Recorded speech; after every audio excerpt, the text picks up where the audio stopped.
Welcome back to Schrödinger's call. Heal.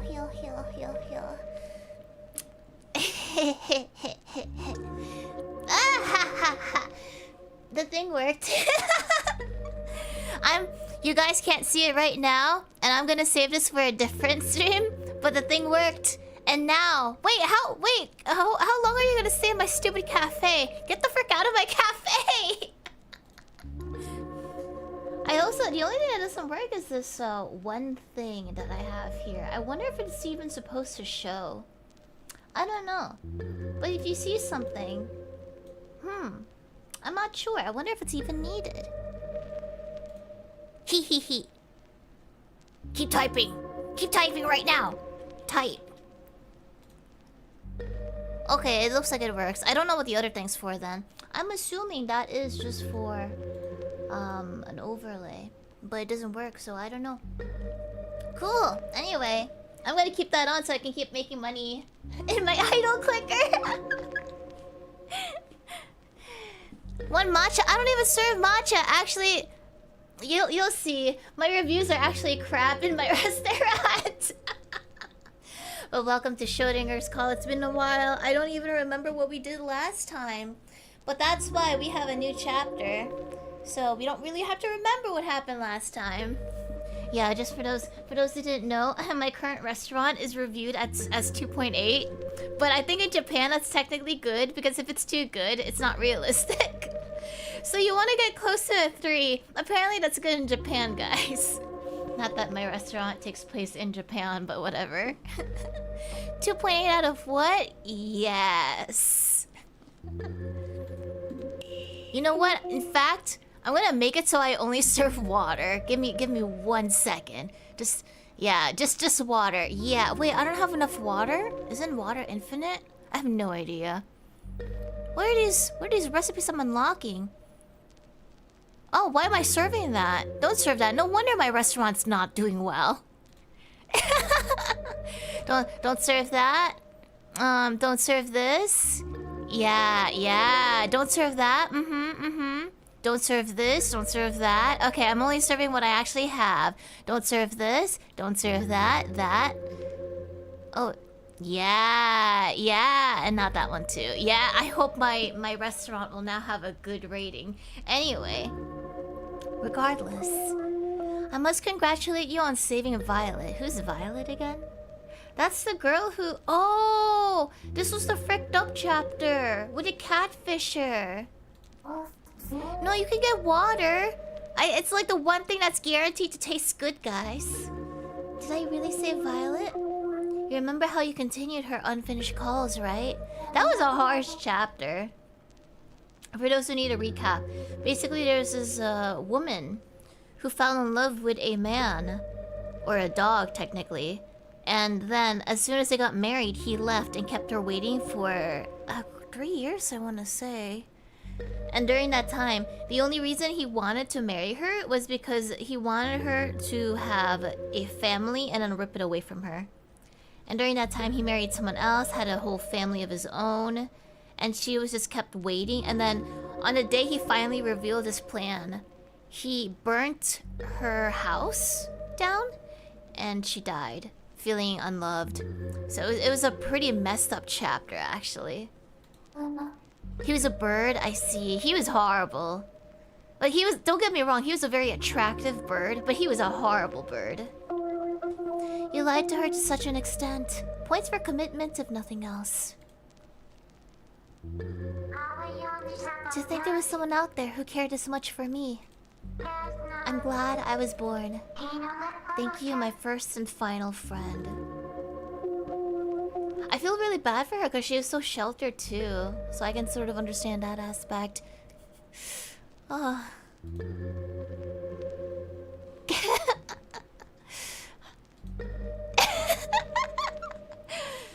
And yet, you still managed to save her. Luck was on your side this time, Mary.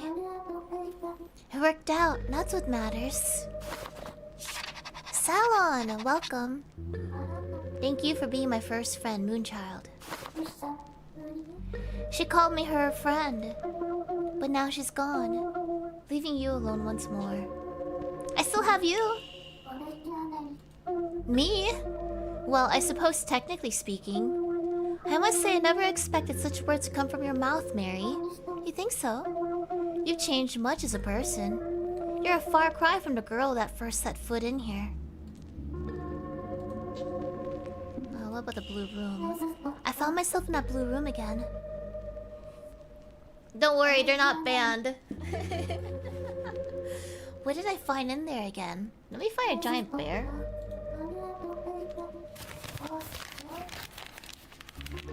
There was a birthday card. You're still alive, aren't you? I bet someone kind of adopted us in a way. Not officially, though. And also, I found a page from a diary, too. And when I read it, my heart started aching. I love how the diary is essentially just a bunch of symbols. Oh, Aisiki. Thank you for the gifts. Sorry if I mispronounced your name. I've already forgotten. Apart from that, there was... I can't remember anything else. I still remember a few things vaguely. I should draw those while I still can. Her mom was never mentioned now that I think about it. She could have a mom. We've only heard about the dad. The room looked like this, I think. Words written on a birthday card. The message in the birthday card was this. What exactly was that? It's interesting, but I think my hair is sort of similar to her if you just sort of split it apart. Oh, the dad we only hear from phone calls? Maybe the mom is like... She could be a mistress? Let's see.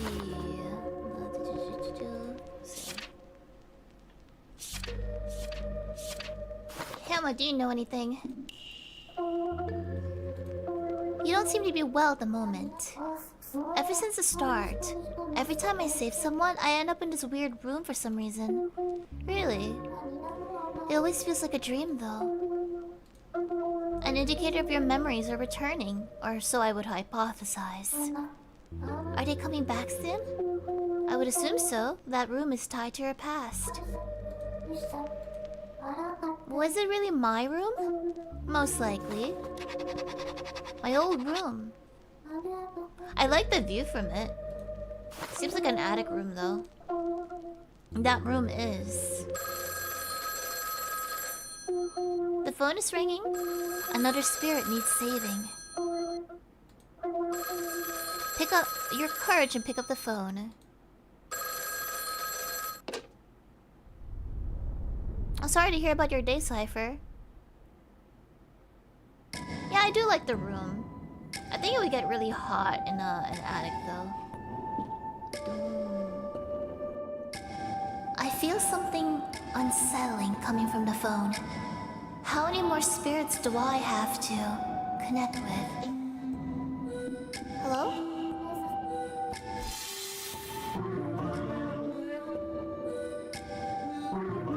Soon, Mary. Soon? What do you mean? You're getting closer. Closer to remembering everything. Aren't you? Those memories are yours and yours alone. My memories? Are you talking about that blue room?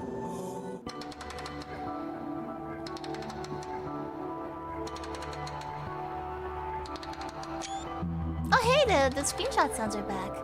You remember, don't you? The place you wandered into. The moonlight, the blue room, that big room, that plushie, that day, that mirror, the shell, the letter. This is about that very room. You seek the truth about yourself. Those are my memories? I'm gonna turn this on. I want my memories back then. I know that place too. And the pain. The regret, the suffocating air, the foolishness. I was always in despair. The sobbing and the sadness. The pain. So please tell us. The meaning of your choices. What do you mean? Do all of you know my past? We want to know why. What if the voices here are essentially just the viewers watching this? What do you hope to achieve with your lies? Tell us, Mary, about those lies of yours. You've told many lies up to now. Before coming to this world, as well as after. You've always lied. I don't remember doing that. Admit it. You are a liar.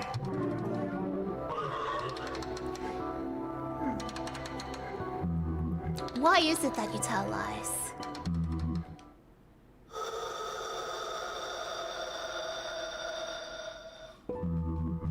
Do you lie to make others happy or to erase yourself? I feel like we're making others happy though, in the case of this one. I mean, Mary could theoretically also be trying to erase herself, methinks. But for ours, I'm pretty sure it's to make other people happy.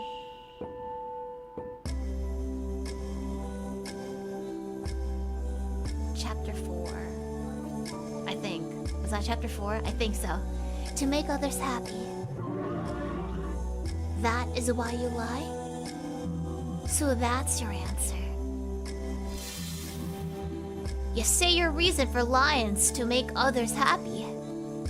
I know exactly where you're coming from. Truth alone doesn't make people happy, does it? Lies can save people. The truth hurts. Truth alone doesn't make people happy. No, I agree. I agree. I think lies can make people happy too. It is true though. Do you now? Of course, like, it depends on the type of lie. It's good to be truthful, but sometimes I think the reality is that truth can also hurt you, or it causes someone to hurt you, is what people also don't talk about. There's gotta be someone you ought to talk to. Someone who loved you for who you are. They must be out there. I hope these words are no lie. Aww. You claim that you lie to make others happy? To be blunt, I don't understand in the slightest. How lies upon lies could ever bring others happiness is beyond me. But this is hubris talking. Surely you can tell that much. You have to lie sometimes. Kind lies exist, if it makes them happy. I don't know. I don't think lying is necessarily that bad. The opposite of that is like... Well, one side of that is you just omit. You have to lie sometimes. Like Santa Claus. But he's real! You put a lot of thought into for whom your lies are necessary, haven't you? Stop lying at once. You lie to make others happy. Who's this? They're a little bit... It's a dog! You think lies can make people happy. We share a lie, you and me. That's where everything started. Our grief was born from that lie. Can set you free, it's contextual though, absolutely. And why did you hear my story? Me and my daughter met a very tragic end. I wasn't able to give her the love she needed. Oh, is he a dad? He's probably similar to my dad then, in the game. In the end, the only present I gave her was a single plushie. I think our dad also gave us a single plushie. It was my responsibility to give her the love she deserved. When her tiny hands sought mine, I was supposed to be there to comfort her. If only I could turn back the clock, to redo everything with her. I can't pass on all. Not now when all we know is pain. I want you to ask me the question that burns in your mind. Who are you?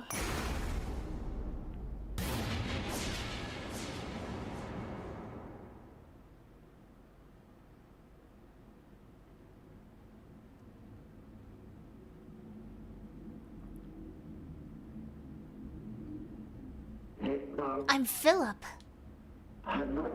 The two of us should share the same grief. Do you wonder what it is? So do I. I can't remember myself. He has scissors. Is he a tailor? I think he must be. I want to make others happy. 7482.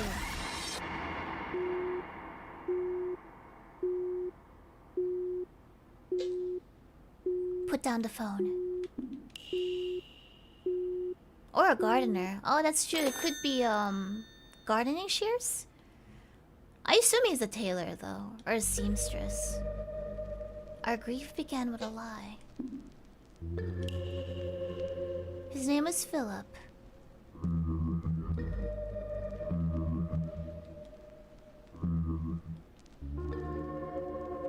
His burden has to do with his daughter. I should ask about that when I call. What about the lies? Just what did he mean? We share a lie. Our grief was born from the same one. What if he gave away his daughter? Yeah, what if that's the thing? What if that's a similar situation to me? Maybe? What is this number again? I feel like my only complaint is like, I wish you could go to the first page a lot faster. He is on here, right? 7482, isn't it? Let's see, this one. 7 4. Let's do it faster. 8 2.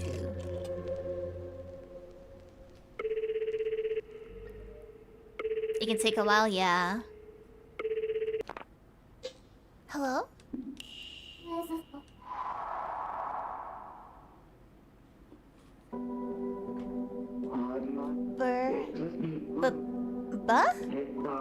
Burr?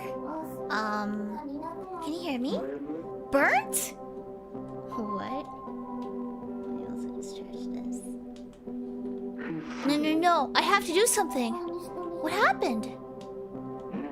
My precious little one, she's burnt to a crisp. When did this happen? I can't believe it. And the others, there used to be so many. Why is she the only one left? I'm guessing he baked something? Calm down, please. Are you talking about your children? My precious little ones have vanished from my room. There's only one left and she's charcoal. I put my heart and soul into making her. Was it you? Did you burn her? No. My name is Shiori. I just called to ask you something. Crimson, welcome back. Then why is my poor baby halfway to ash? This is just cruel, inhumane. It's not just her. My whole room is gone. All I've got left is a charred clump. Philip, I don't think he understands. I don't know which one's more lenient. Nothing exists anymore, Philip. Could you calm down and listen to me? Nothing exists here anymore. What nonsense is that? The whole world is gone. The whole world? It could turn inside out for all I care. It's my precious little ones that matter right now. But these little ones, what are they? Are they actually your children? No. Then I don't want to say. Why? You'll laugh at me. Why would I do that? You'd laugh your head off for sure. Do people do that a lot? I'm the butt of everyone's jokes. They call me a freak for liking what I like. The second I bring it up, all of a sudden, I'm a laughing stock every single time, novel freak.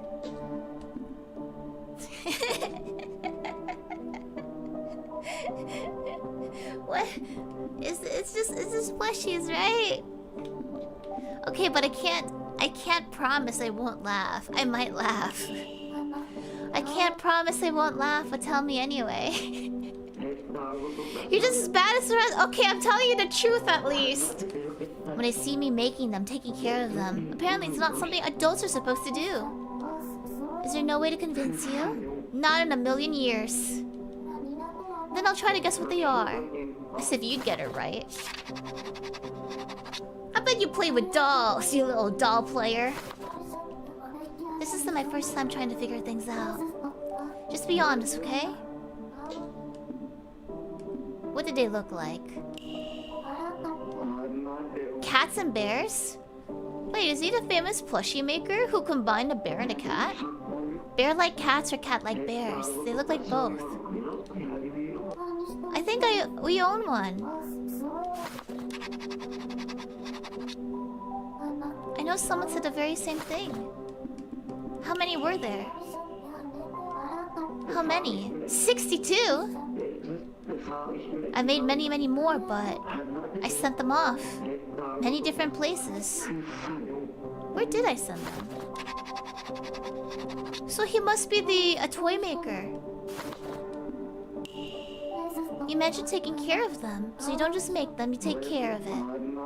I make sure each one gets brushed, and they get good baths. Which reminds me, what happened to fall off the balcony one time? I nearly had a heart attack. With a thorough washing and towel dry, had them back as fluffy as ever. I was relieved. Something soft. What little ones? They must be plushies.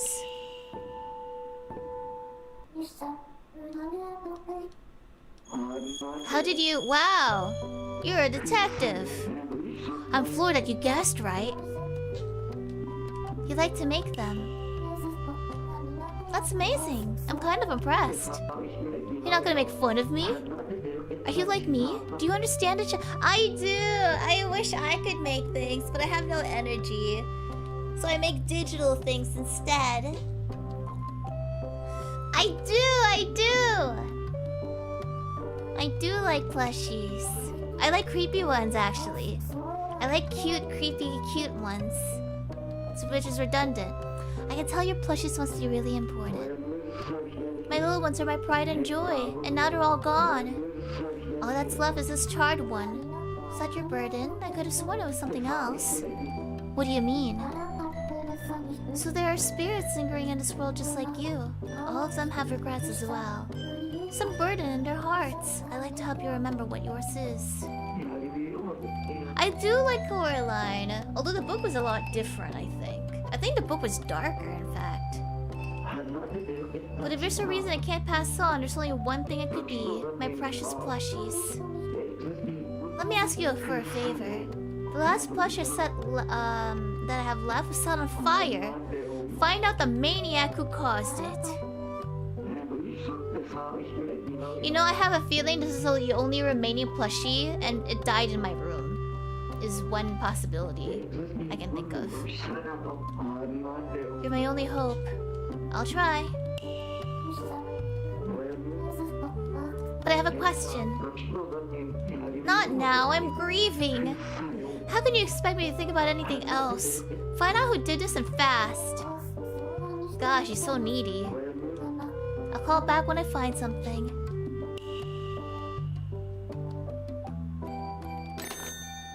They're making on Wildwood? What's that about? Is that a video game? Or a movie?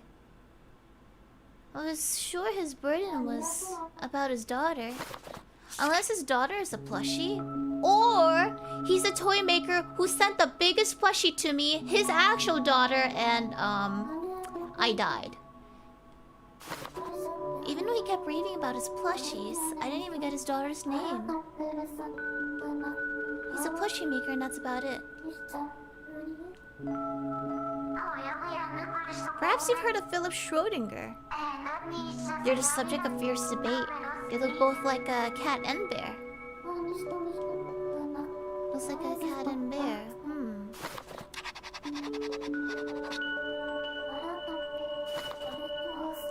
What did he ask me to do again? He wants you to find a culprit responsible for burning his toys. Plushie kind. The burnt plushie. I can't believe he's asking me to find out who did it. How are we gonna find that out? That's not gonna be easy. I guess we better find a lead. It sounds like this. Do you know a lead? Hamlet, don't hold out on me, tell me. Why would I do that? You always know what to do. Oh, you were such a naive fledgling at first. I've begun to miss that, Mary. Sorry to disappoint. No matter, take a gander at your notebook. Look at the directory section. New numbers. We got Peter, 0818. He might know a thing or two, so call him. 0818. Look who appreciates me only when she's in trouble. How droll. 8. Oops, I messed up. I have to start over.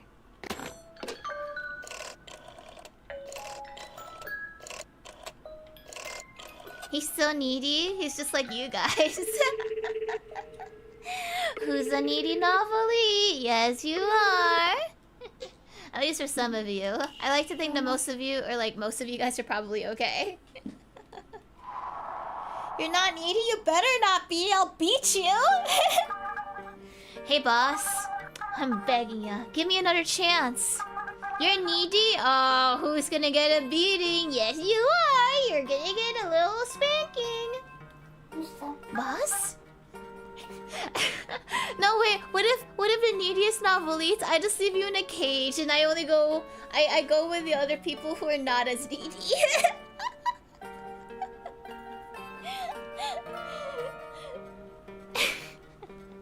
You're needy now? Sorry, I ain't touching anyone who's needy. You're not really asking me, are ya? Tell me you're just pulling my leg. Come on, please. Sorry, you have the wrong person. I'm Mary. Mary? Could've sworn I had the old man on the line a second ago. When he passed the line to ya? Your boss is gone. Say what? Give me a break. He trying to brush me off? I ain't having it. I have to talk to the boss now. Listen, Mary, was it? Name's Peter. Best delivery man in Yazoo City. History. Put them in a jar? I don't put anyone in a jar. If I do, that jar's not gonna have holes. You're gonna die. So you deliver things for a living? Yep. You're talking to the delivery man of the century. But now, the biggest mix-up the world's ever seen got my head on the chopping block. The delivery man of the centuries is in the stickiest situation of the century. Big trouble. So I gotta set the record straight. Help a man out. Get him back on the line. I caught a peek at the letter before delivering it. I fully admit it, no denials, no excuses, because I'm an honest, upstanding mouse. You read someone's mail without knowing? But that's all, I swear. I only saw what it said. I'd never swipe it. I'm on my knees here. You better believe me, Mary. Please? Pretty please with a cherry on top? I don't even like cherries. Queen Mary of the Great, have mercy on this poor delivery man.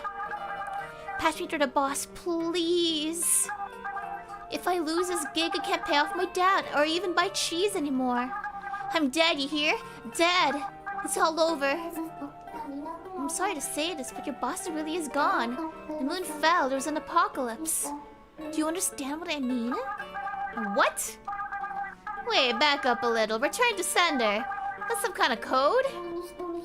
You know how the moon floats in the sky? Yeah? Well, it stopped doing that. It fell down. Like, on us? Yeah. So you're saying the moon crashed and we're dead? Yeah. The moon fell down? What can I say to that? I know it's a lot. So everything? Are you okay? Peter? The apocalypse happened. Like... No friggin' way that's true! The world doesn't just end like that. No, I ain't buying it. Come on, I'm serious. Mary... He doesn't believe me. Are you that desperate to keep me from talking to him? Bet he forced you to stonewall me. Stubborn old coot. Mary, please. I really didn't steal that letter. Swear on my pinky. He's so cute. I actually really like Peter. I'll bend over backward to get my job back. Ask me anything and I'll answer. Okay, then I want more 9S figurines. I want more art of me and 9S. I want money too. He put you in charge to interrogate me, didn't he? Come on, fire away. Ask anything you want. I wonder if he's the delivery of plushies. Do you know Philip? Oh, Schrödinger? I delivered to his place plenty of times. You a fan of his plushies? I wouldn't say I'm a fan. How much art do I need? I'm a greedy woman. As much as you can give me. This music sounds cute. I'm trying to figure out who burned one of his plushies. Someone torched it? Don't look at me. It wasn't me. I didn't do it. Do you know something? Yeah, I would never forget one of his own deliveries. Just to be clear, that thing was already charcoal by the time I got it. Sure was. It was a burnt plushie I delivered to his place. It was already like that when I picked it up. I just dropped it off as is. I believe you. Calm down. Talk about bizarre cargo. Maybe it's because they knew that that's my dad. Who sent it? I don't know who they were. They worked at the facility up in the mountains. And the burnt plushie was addressed from that facility to him. Weird place. The boss and... Oh, they call it the Blue Building? Can you believe that? It's because the whole thing's blue. A bit too on the nose if you ask me. And it's full of guys in white coats prowling around. Backstory. Oh, Oscar, thank you. No. You can keep it wholesome, or you can keep on the other spectrum of that end. But this is the only time I allow it, okay? Gives me the creeps. I'd avoid it like the plague if I could. So I delivered to and from there. Yeah, this is the only time I will acknowledge that art. Unwholesome art will only get acknowledged if it has a character I like. The freakiness. The Blue Building. I didn't expect the lab coats. Maybe we were an experiment? Or maybe they were working on our illness. So the plushie was already burnt. All the windows are shut too, but they did have access to the moon. But it was a closed day that day, wasn't it? The center came to us and said, "Hello, deliver this, please." So we deliver. It's in a name. But the plushie looked like it picked a fight with a bonfire and lost. I thought to myself, yeah, seriously? You want to send this? You think that too, right? So we asked the center that exact question. What do you think they said? Shove and do your damn job.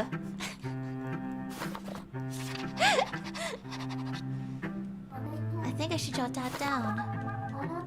I also remember they gave us something else. What? A deep blue envelope. Wanted me to deliver it along with a plush.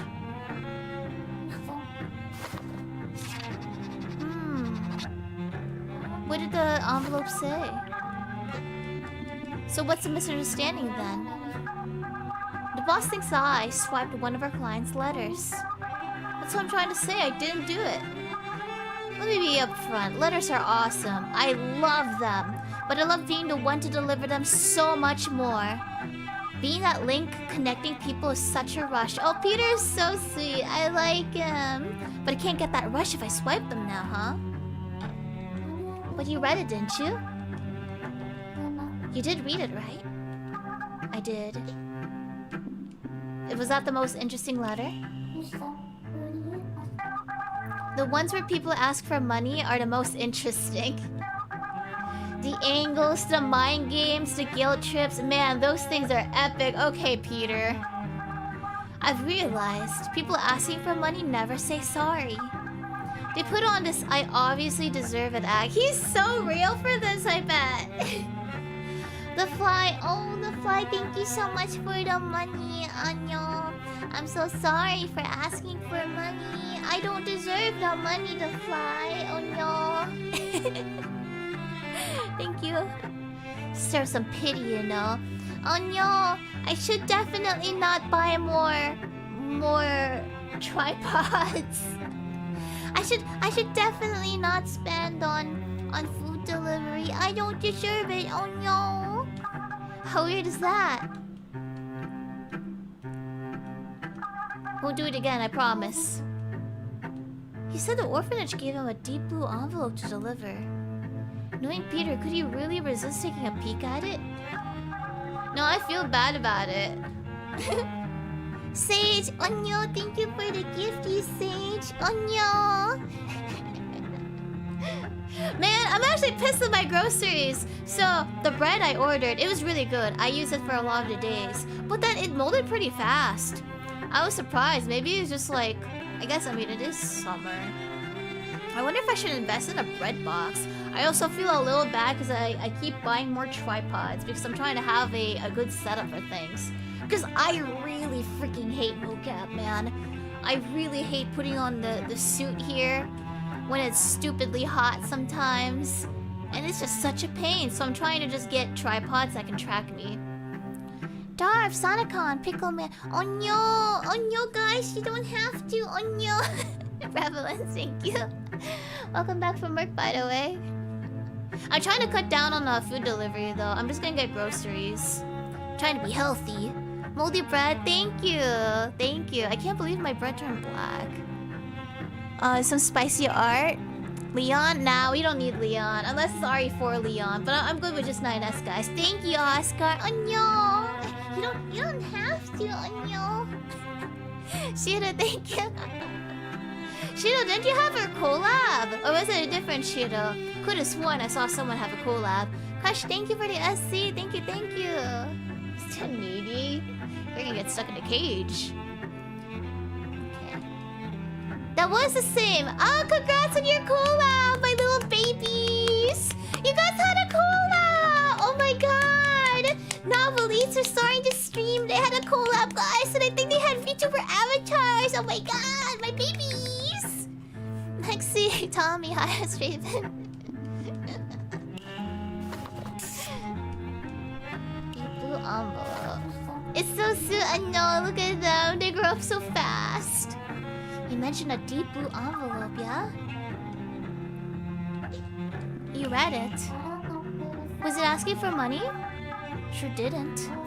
Don't give me that. I know you can't resist. Oh, Jose, thank you. I really wanted to read it. I couldn't. The seal on it was too strong. Oh, thank you, Fedu. You didn't open it? Sorry, I thought it could be thumbnail material too. It's Samar, have fun! I hope you guys have a good time. Mystic, have fun too. Of course I know. Nope, instead I just held it up to the sun. Thought maybe I could make out a bit of it. Thank you, Epsilon. You don't give up easily, huh? I got a scratch that itch. You know, I feel like he's only a delivery man because he's nosy. You should have put that energy into something else. Anyway, I figured out the line. Of course, Kaisen, thank you. Have fun. Amy attempted to leave in order to see you, Mr. Schrödinger. Amy? Mary? Amy? Mary? Oh, thank you. And Okami, thank you.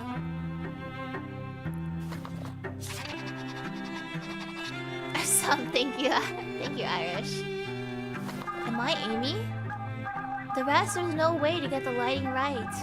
I tried for hours, but the sun went down. Remind me never to ask you to deliver my mail. Do your worst, Your Highness. I'll answer anything. Who set the fire, though? Hi, Sullen. Welcome back. The culprit? He said something pretty weird. The guy said his own daughter did it. I don't got a clue, though. I asked him about it when I dropped it off, and he kind of mumbled out. Something his daughter burned. I know for a fact he loved his little girl tons, so why'd he say that? I bet he was making so many plushies that he ended up saying something mean to Amy. And then she burnt the plushie, but it got out of hand. And the entire place ended up burning down. Oh, Pitch, thank you. Culinary goods? You mean grocery stores? Sorry, groceries.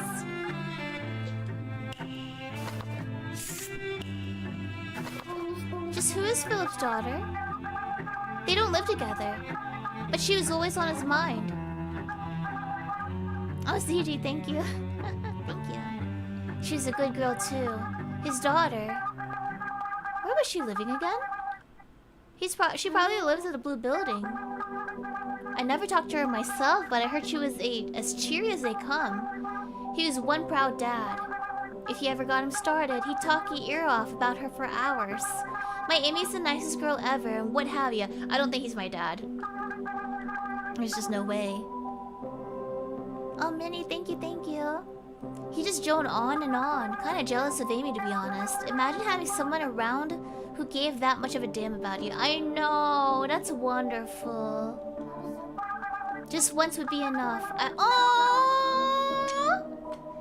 I want to know what it's like having someone care about me that much. Anywho, point is, he adored his little girl. He loved his daughter more than anything in the world. The blue building sent Philip the burnt plushie.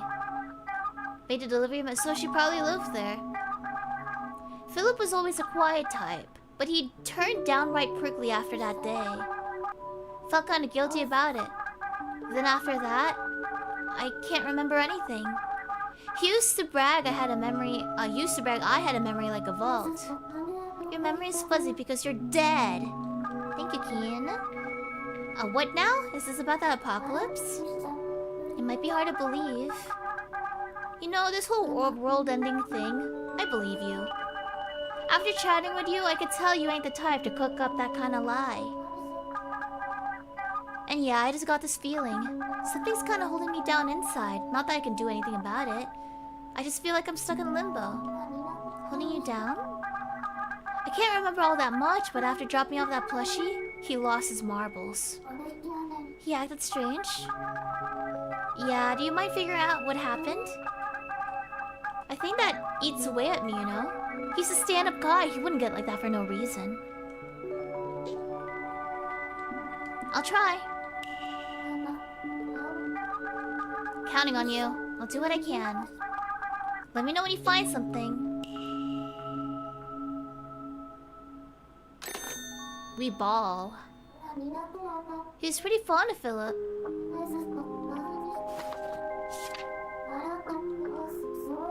Okay, so this is something from the building.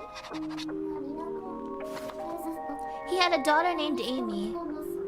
And the one who set the plushie on fire was also her. The facility went out of their way to send a burnt plushie too. It just doesn't make sense. What was this thing again? 7842, wasn't it?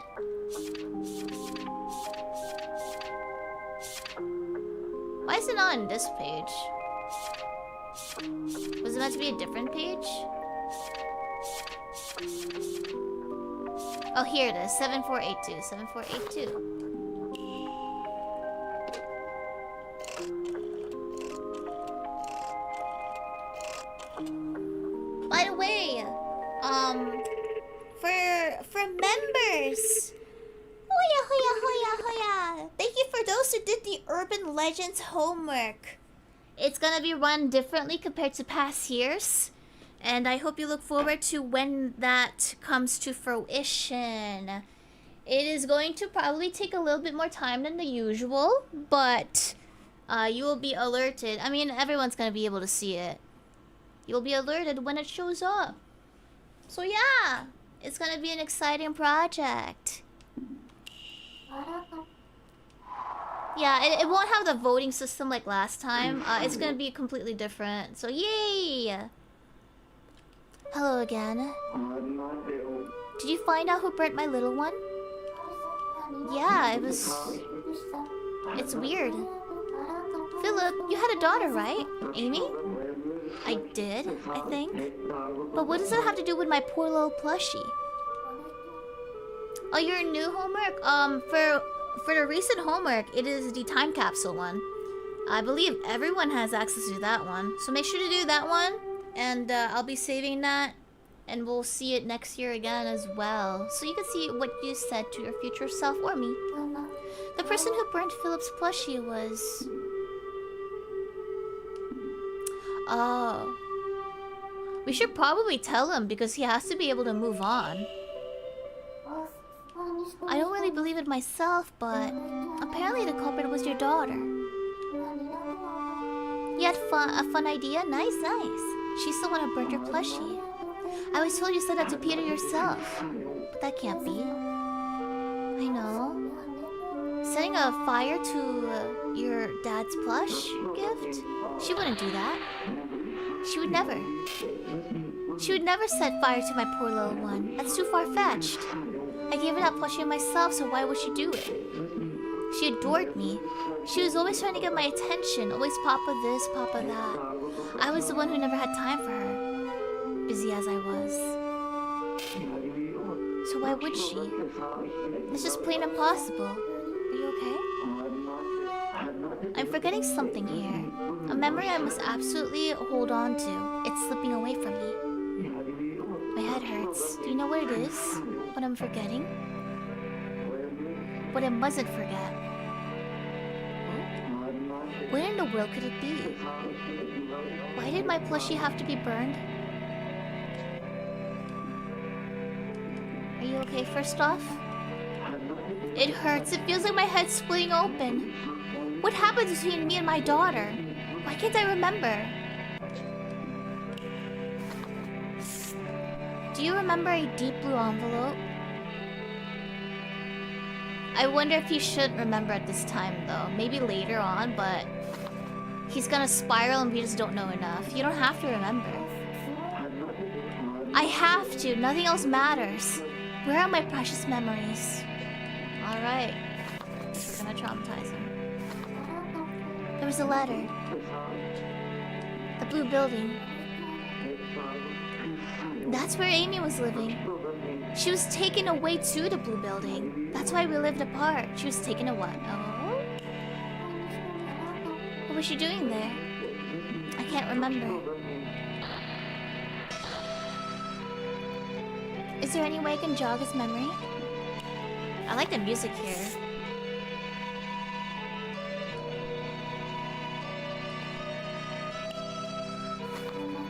The plushie was already half burnt when I sent it. It was already falling to pieces by the time it got to your door. Is the music too loud, by the way? When the delivery man asked about it, you said your daughter burned it. They sent me that plush? I see, I was wrong. It really was who had burnt it, but why? She would never do that on purpose. Why is that? I don't know.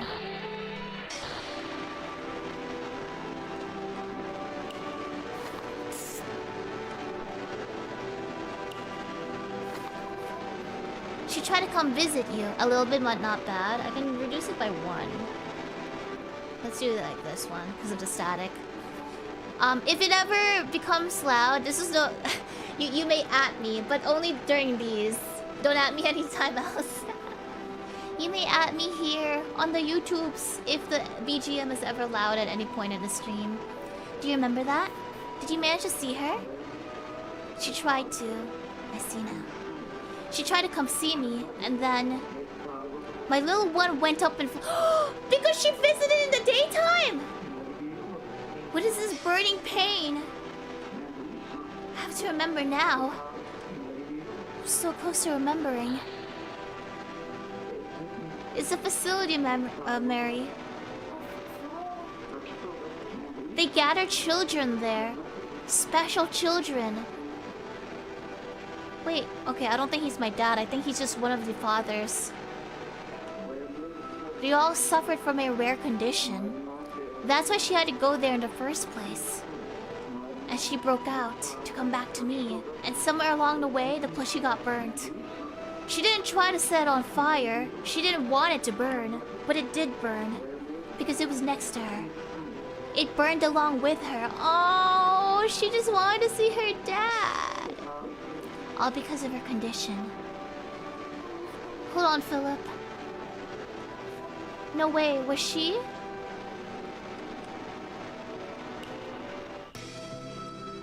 A moonchild? That's right. That's exactly right. Oh my gosh. It's just as you say. Amy was a moonchild. Everything around her started burning when sunlight touched her skin. Even so, she broke out of the facility. because she wanted to see me. But she never made it to my door. Her surroundings were set ablaze, and she got caught up in it. They never found her body, only the charred remains of a plushie that she had taken with her.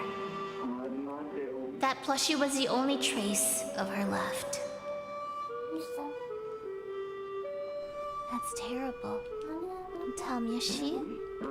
She's gone. Dead. That's what the blue envelope was for, to tell me she died. Only the plushie was left. I held it close. Only then did I connect the dots. I hadn't held her in years. I'm such a fool. It's been so long since I last saw her. Living alone had become normal. I could have done so much more while she was alive. But I didn't do a damn thing. I did nothing for her. Just a monthly phone call. Nothing else. There was so much I could have done for Amy when she was alive. I could have sent presents, wrote letters, visited more often. I had every opportunity, but I'm sure she wanted so many more plushies. I should have sent her whole boxes of them, but I didn't. I made so many plushies, but he kept them, all of them at home. Said I was busy, always put the trip off. I was scared. How could I not be after all the mistakes I've made? But it's just, even if I try my best, people laugh at me and call me a freak. The thought of their jeers paralyzed me. I was too much of a coward to do anything. But I realized it too late. She was already gone. After that, I went. Over and over. And over and over and over. To her grave with plushies. I put them next to her headstone as offerings. I thought maybe that way, she won't be lonely in heaven. But on the day I brought the last one, as I sat there in front of her grave, it hit me. This wouldn't change anything. There was nothing I could do for her anymore. Nothing could change the past. Where I let my fear leave Amy all alone. As for the plushies, I got rid of them in one last tribute to her. That's why there aren't any in my house anymore.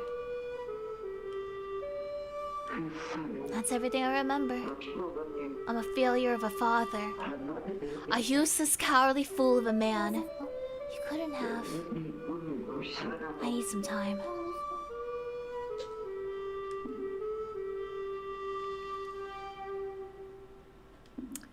I feel like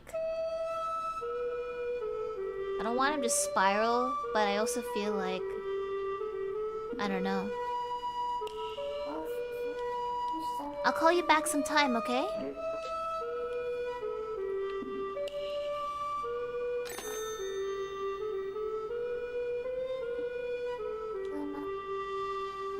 I feel sorry for him. His daughter's gone.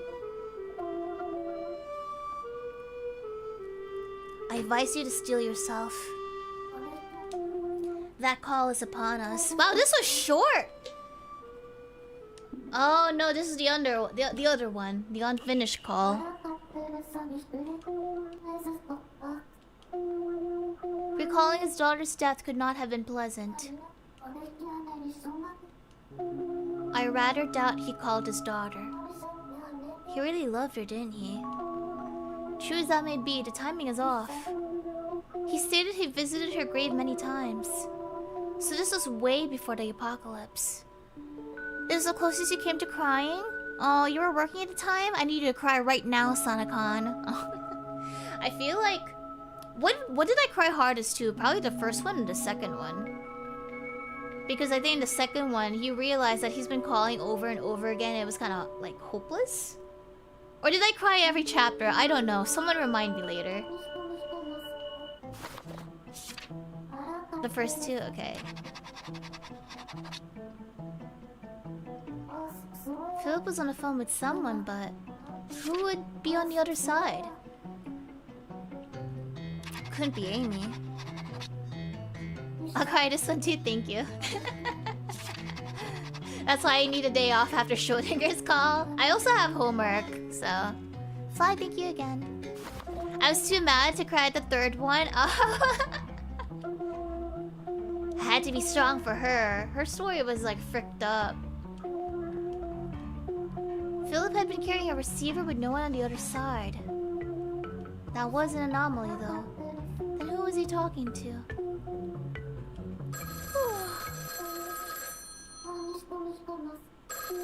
Yeah, the third one was pretty shocking, I agree.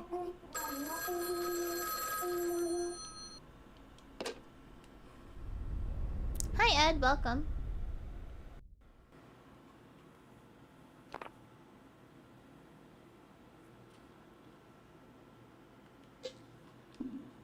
Hello?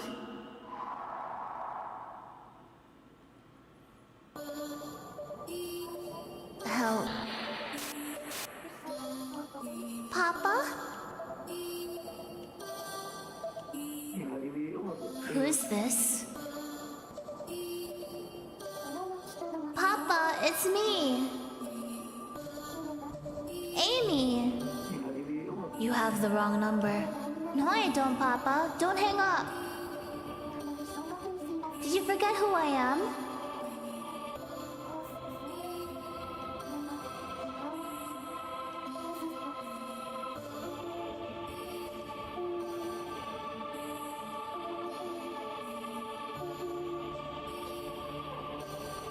Was Amy's death a lie?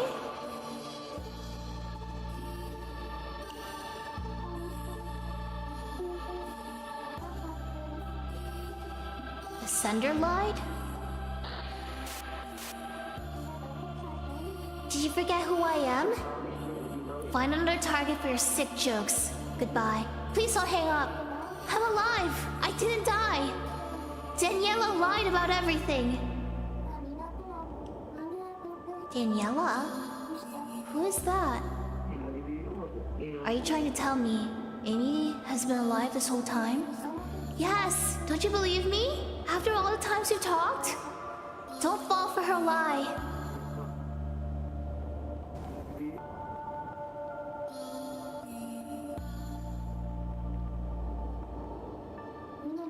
I want to talk more, Papa. I've waited so long to do this again.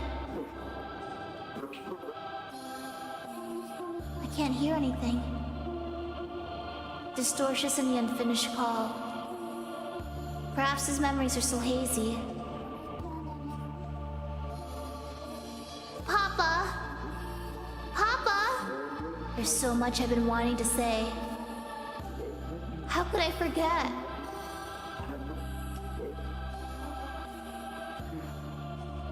Please, just listen to me. They're fading out again. Just what are they talking about? Is she really alive? If only I could catch a few more words. I am... In that moment, the moon fell to our world.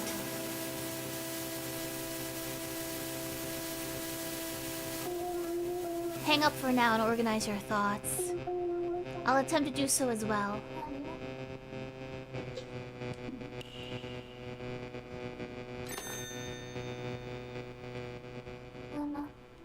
That was his final phone call. It doesn't quite make sense, though.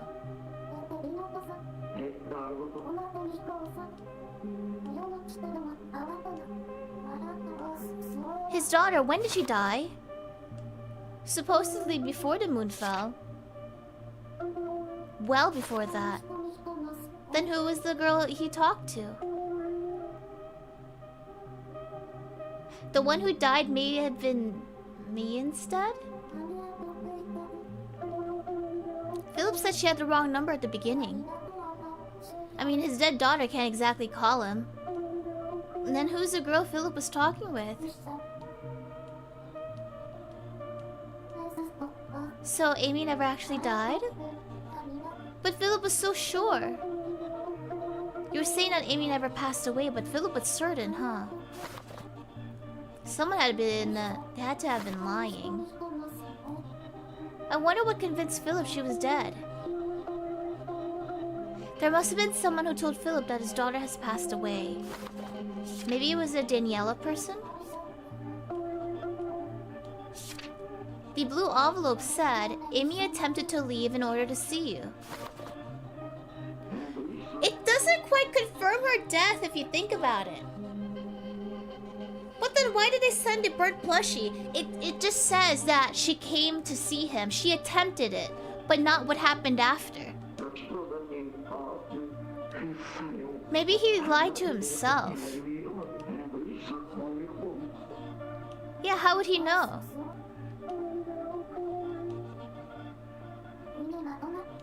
I'm alive, I didn't die. Daniela lied. Perhaps she's involved with a blue building? Let's ask Philip.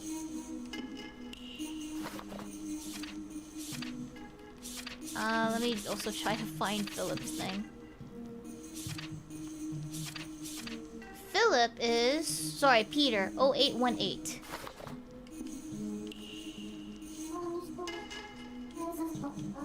And 7482 as well.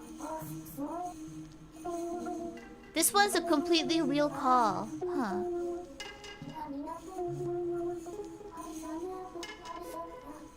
So we gotta check with Philip first. 7482. Remember the numbers for me? 0818 and 7482. So he's not ready yet, so we do have to call the other dude. Oh, but that was kind of necessary.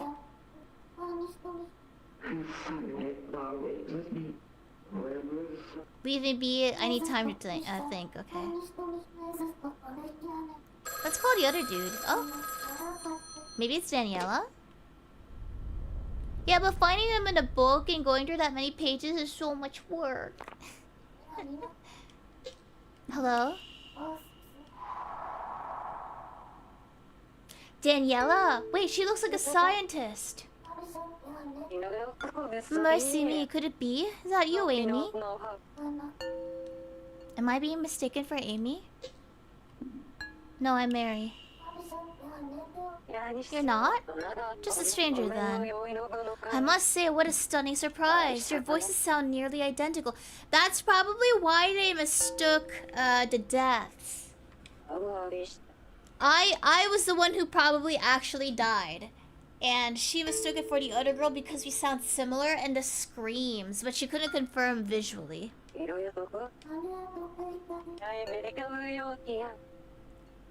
You both sound identical. I wouldn't know. Your voices are the same. Your manner of speech could not be more different. You'll understand why I confused the two of you.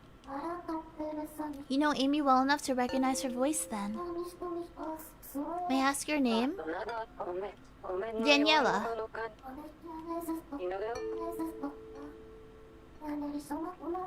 I have to admit, I think one of my... I really like this game. I love the stories. My biggest gripe, though, is the amount of flashbacks, which is a very common trope in visual novels. I don't know why. They do have a habit of repeating, like, already known info, instead of just letting you figure it out for yourself. I think the only time that's worth doing is if you do, like, a flashback for... like at the start of a chapter, or only at the end of it, but not when the scene is literally next to each other. Same with anime, it's so dumb. They want to recontextualize it, yeah, but I think it defeats the purpose of using our brains. You'll have to forgive me, my mind is not as sharp as usual. My memory is hazy and I'm having trouble focusing. Are you gonna be okay?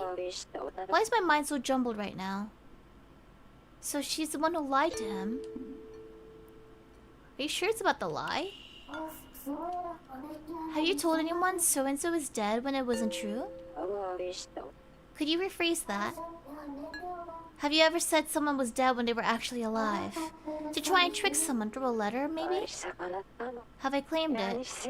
I haven't the slightest idea what you mean. Even if I haven't done something of the sort, I have no recollection of it. In fact, I don't remember much of anything that happened before I arrived in this place. So she needs her memories back. If you were trying to fool someone, you wouldn't say so up front, wouldn't you? I'll just have to keep talking and see if it comes out. Evie, welcome back. Are you okay? You need not concern yourself. It's a bizarre feeling, as if my memories have grown moldy. The highs and lows of my life covered in white mold, dissolving into nothing. That's how I feel. But of course, I doubt you could relate. Not that I care, mind you. I'm fully prepared to drift along in this world, void of hope or regret. That's weird. Can you not understand this? I'd inferred you suffered from amnesia too. Are you saying otherwise? I think she's trying to get info from us. I'm the same. Everyone who has talked on the phone has been as well. They have regrets, emotional burdens. If only I could talk to so-and-so. I wish I hadn't done this or that. All of them sit by the phone waiting for me to call, with only painful thoughts for company. Ah, of course, that explains why they cannot pass on.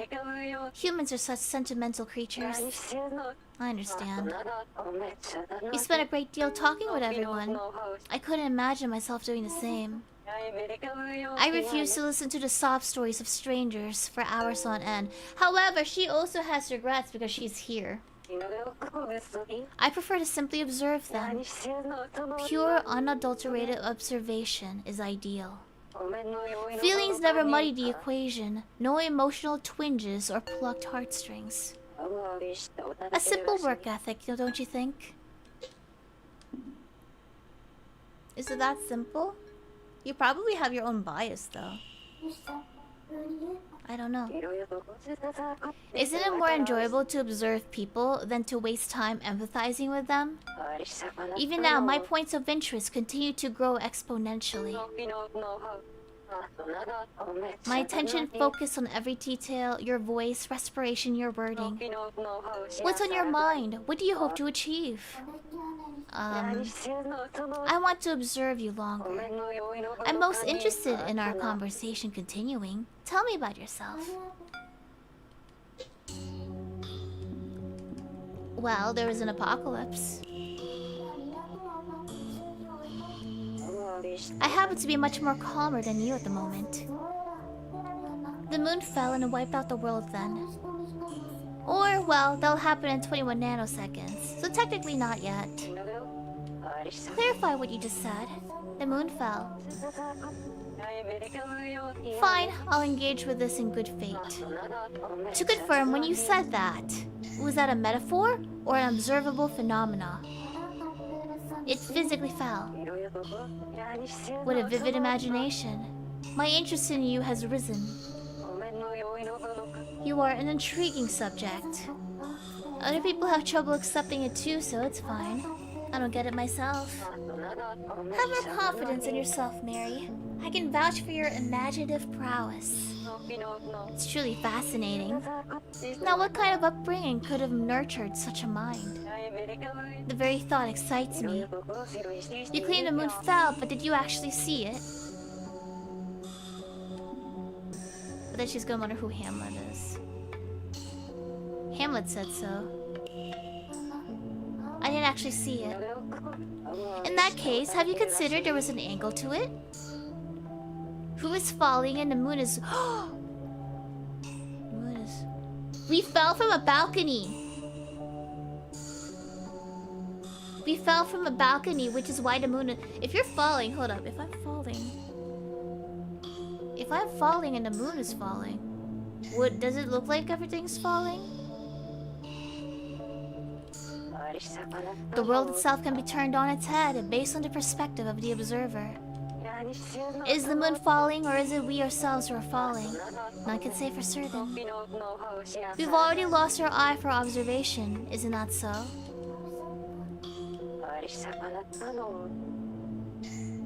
Hold up, I need to fall really quick.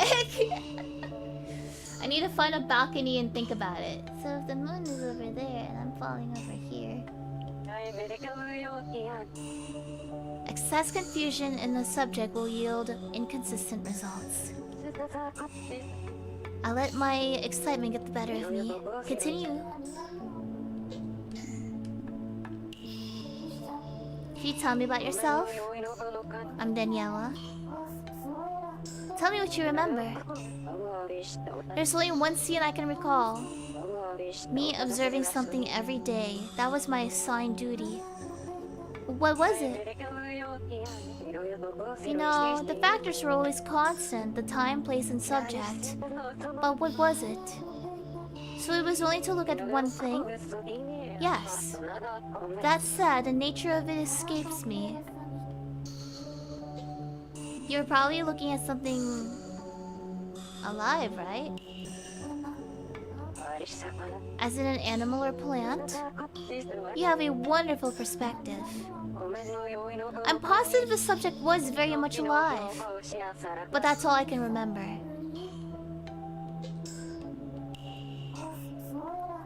The place we're in right now? I'd rather not know the answer. From what I've observed, only terrifying conclusions await. I amend my earlier statement. I'm curious about your answer. What is this place in your words? This is the world between life and death. Very intriguing. Does that mean you understand? Well, that was pretty clear. A phrase so simple and any layman could understand. It strikes a chord within me. It's simple, straightforward. I'm downright fascinated. I'm enthralled. Your peers must have considered you a proper wordsmith. Is she mocking me? Regale me with your magic, wordsmith Mary. You've been quite interesting. You know Philip and Naomi, don't you? Yes, my memories of them are starting to return. They were my subjects, both of them. Both? Does that mean that you sent this so you can watch him grieve? Do you know anything about the blue building? It was built way out of town and painted blue from top to bottom. Amy was there. So maybe you were too. What a perceptive observer you are. I was. Would you like to know what the place was for? I do.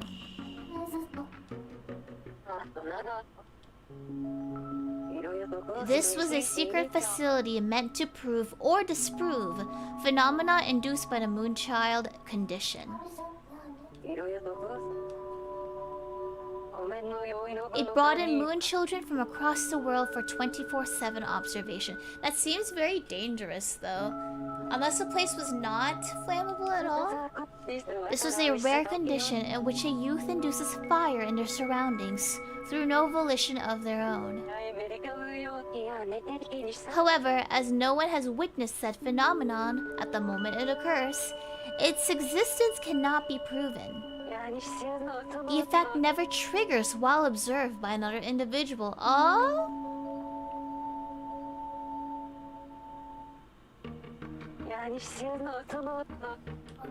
So it may not even be real. There's one more thing I'm at liberty to tell you. I was a director. Then you know everything that happened. I can't remember a thing though. Even if the memories come back, I can't tell you anymore. Am I clear? It's made by her falling, so it's not like her brain thinks the moon can rise but fall. I definitely need more details on that. Do you think they kidnapped children? But then the thing is, like, the guy had the envelope. So I think he would have known about it. Does the phrase plushie maker ring any bells? Unless they wanted to keep them. But see, they already allowed a monthly phone call, so it's kind of strange. Toys meant to imitate living creatures.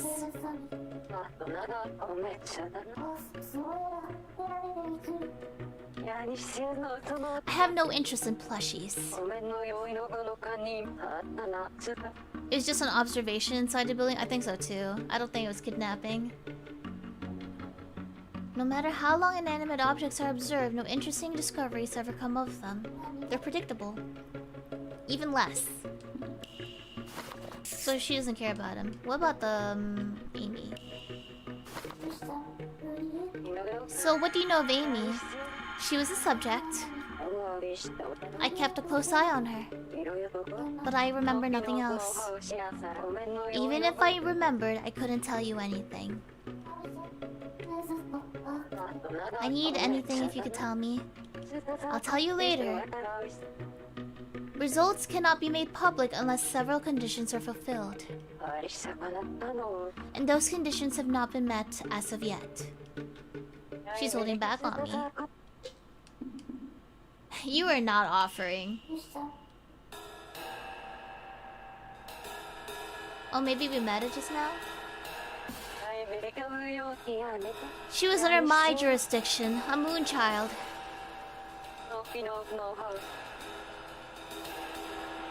Moon children are singularly, a moon child is... Yeah, we know about that. Why do they keep repeating these? 6 months ago, she died in a fire somewhere far away from the facility. She was in direct sunlight too long. As a result, her surroundings caught fire. And so she burned to death. A plushie was at her side when it happened. But wouldn't the plushie be more at risk to becoming ashes than her? Then I guess she could have let go of the plushie, or maybe dropped it in water to save it. I only recalled her because speaking up to this point is allowed. I'm not at liberty to say the details. I still don't remember, so let's go with that. Oh, it's a large plushie, so that's why it didn't take us much fire. Do you remember Amy's dad? Philip. Where are you going with this? Something weird happened between them. Can I ask you about it? It's a long story, but... when the moon fell, there's a chance he was on the phone with Amy. A chance. But Philip says before the moon fell, Amy was already dead. That means when the world ended, Philip was talking to someone who should have been dead. Do you understand how absurd that is? She perished 6 months ago, well before the moon came down. A diseased girl could never have spoken to him. Yes, but... you've been taken in by a ghost call. A hallucination where someone believes a deceased individual is trying to contact them. What's more, you're not the only victim. Amy's father was also seized by this hallucination for many months. What? Let me spell it out for you. Philip approached me many times, each insisting his dead daughter had contacted him, and that he spoke with her ghost over the call. This is what you're claiming right now. I seem to have said too much. But how can I restrain myself when you provide such fascinating reactions? How much do you believe?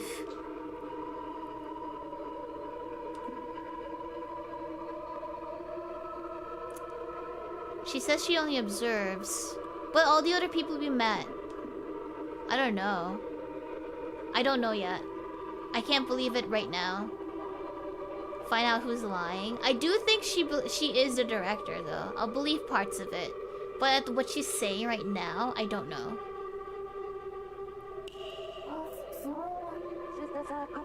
I can hardly blame you.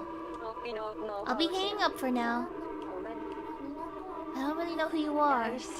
I'm a director, nothing but a humble researcher. It's been a pleasure speaking with you. She creepy.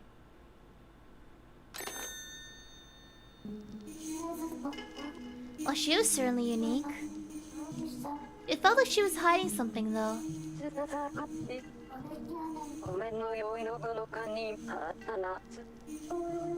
She's definitely hiding something. I'm not sure what, though. Is it that Amy was alive after all? She kept it as a secret.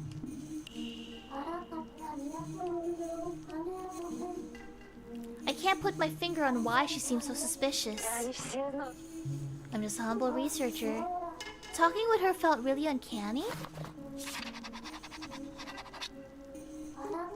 Is that just how researchers are?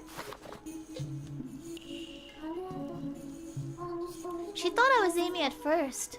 I had no idea what to say. My name is Mary. Just a stranger then. Okay, so this kind of confirms that Mary is not part of the building. Because she calls me specifically a stranger. So that means that Amy, she could have been out still. We don't know if she's dead for sure. But we're at least not connected to the blue building.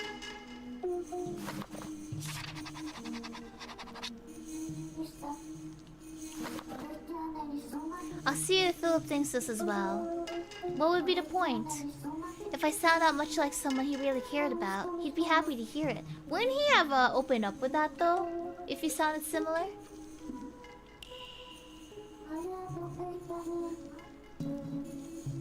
Oh, we gotta look at more stuff. Okay. Man, I am like really sleepy for some reason. You know how I told Daniela that Philip was talking to someone who should have been dead? Do you remember how she responded? Not really. Aren't I supposed to be the forgetful one? She said... He approached me many times, insisting his daughter had contacted him. And that he spoke with her ghost over the phone. Humans do love jumping to conclusions, huh? Philip interpreted Amy's call that way, as one from her ghost. Not that I can confirm or deny such. What's important here is that Philip and Amy did in fact speak to one another. The call went through, unlike in Thomas's case. I have a feeling he has been calling me this time. And maybe Amy was not part of the blue building. Because in our calls, did we have a good dad and a bad dad? So maybe we were calling him in hopes of a good dad, because our bad dad was not really paying us any attention. Amy could have been a ghost, or alive after all. Can't you be a little more specific? Are you certain that this is what you want, Mary? A prodigy of my caliber reads all possibilities through conclusions. Therefore, this is not a good answer. Was Amy alive the whole time?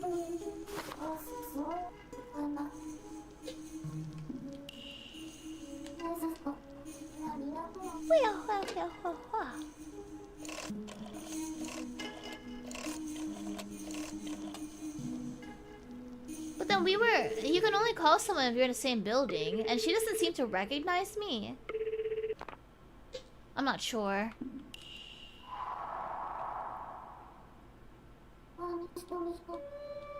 Mary?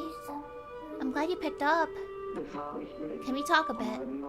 I can't get her off my mind. A chat might make for a good distraction. They haven't remembered everything yet? That's true, that's true. Anything you want to talk about? Are you okay? Yeah. The clock's turned back to that day. There is something that irks me. I can't remember what happened after I visited her grave. I was walking home alone and then somewhere along the way, nothing. That must be why I can't stop thinking about Amy. When we first spoke, you said that an apocalypse happened. What exactly did you mean? What happened? The moon fell 6 months after Amy passed. It fell and ended the world out of nowhere. That's a tough pill to swallow. Not the kind of news I know how to take, honestly. I know. I didn't know what to make sense of it the first time. There's a lot I want to ask him. Let's ask him about... I guess just a researcher. Let's do the researcher first. Do you know Daniela? Yeah, as much as I hate to admit, she appeared at my door not long after Amy's condition came to light. And she took her away. She just took her. She pulled out every excuse in the book to keep me away whenever I tried to visit her, so visits were prevented. If only I'd ignore the arrogant old bag and force my way through.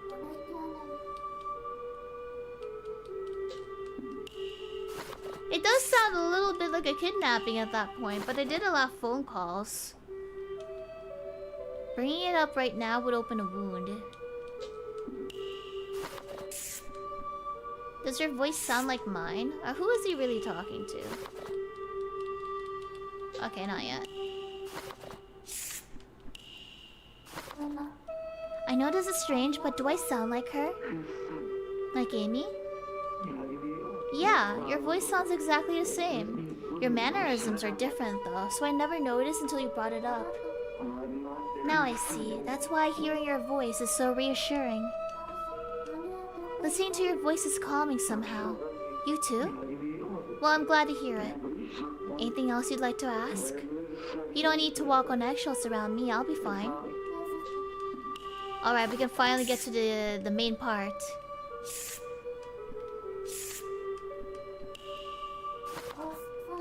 You said that Amy was dead, but are you sure? You said the plushie was all they found. Did anyone actually see her die? Well... Why were you so convinced? She broke out of the facility and just vanished. There had been no way to help her. The doctors at the Blue Building said as much. Okay.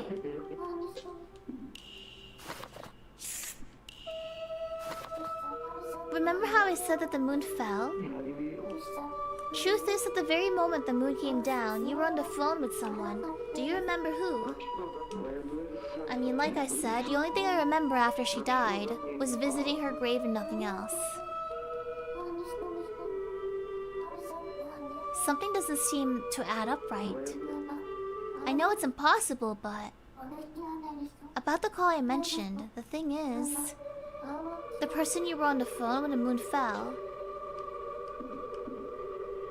called themselves Amy.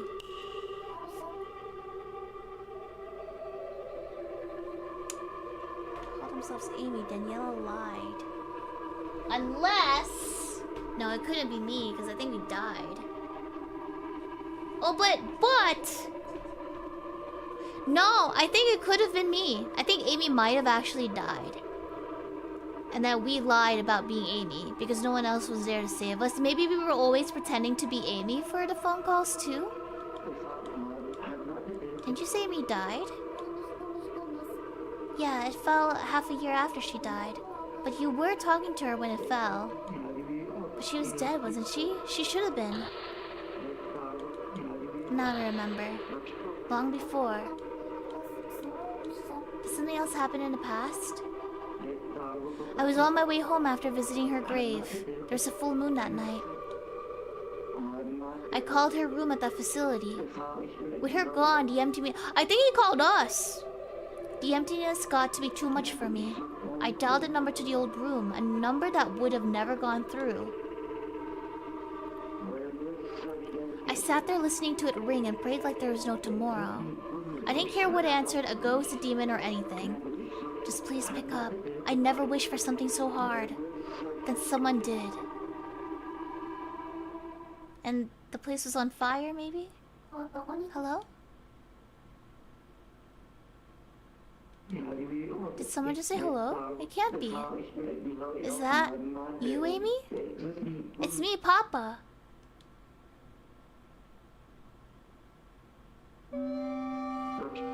What's wrong? Why aren't you saying anything? I know it's you. I'd never mistake your voice. I haven't the slightest clue how you're on the phone with me right now. But knowing that you're still alive, I have no... That's probably why Mary lied. That alone saved me. Why won't you talk to me? Are you angry?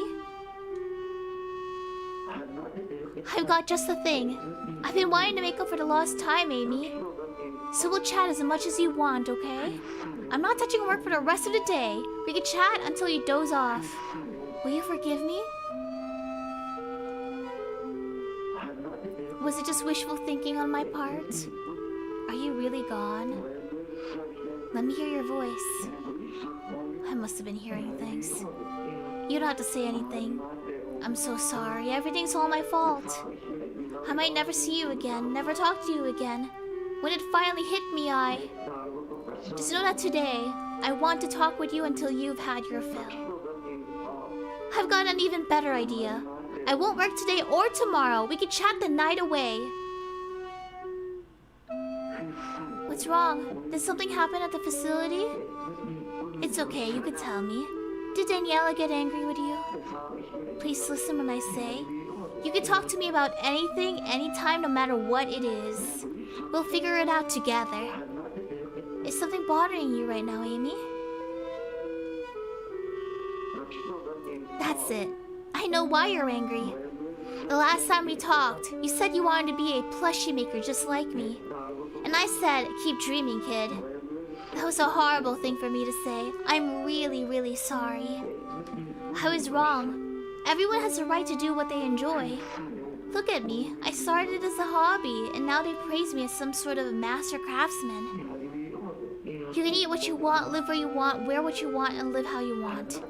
If you want to, wear that big plushie-like pajamas. Even, go right ahead. What I'm trying to say is you could do anything. Be who you want to be. If you want to follow my footsteps, I'll be your first and biggest fan for sure. By all means, make mountains of plushies and be a better designer than I ever was. Please? You don't have to shoulder this all by yourself. Say something. Papa's worried about you. You don't have to shoulder this all by yourself. If something bad happened at the facility, it's okay to tell me about anything, Amy. Thanks, Papa. It's me, Amy.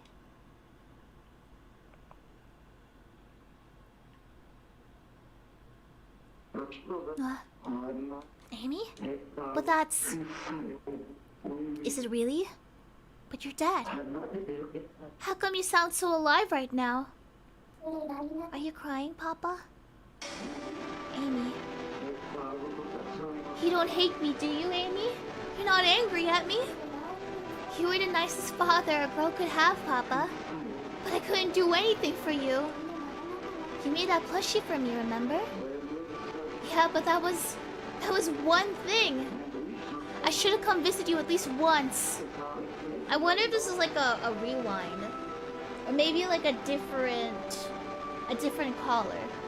I wish I could have held you and told you I love you so many times. Papa, I know how many times you begged Daniela to let you visit. But there's so much more I could have done. I should have loved you enough to try. Papa, Someone's coming. I have to go. Amy? Unless this is Mary who also knew Amy. Amy could have been her friend because they're in the same building. But then she would have been like, she would know Mary, but her memory's fuzzy, so... What's wrong? I want to keep talking. Don't say you have to go. It's okay, Papa. We can talk again later. Let's talk like we always have. I'll sneak away to call you. On the next full moon.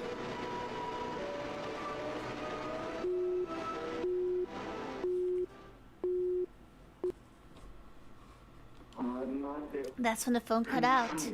I spoke with her ghost. I remember now. That's how my conversation went with Amy that day.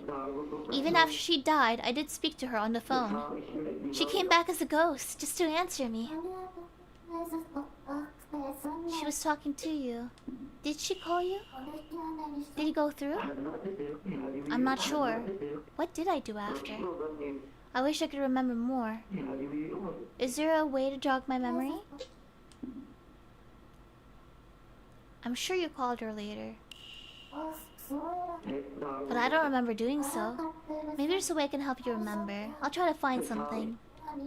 Just give me some time.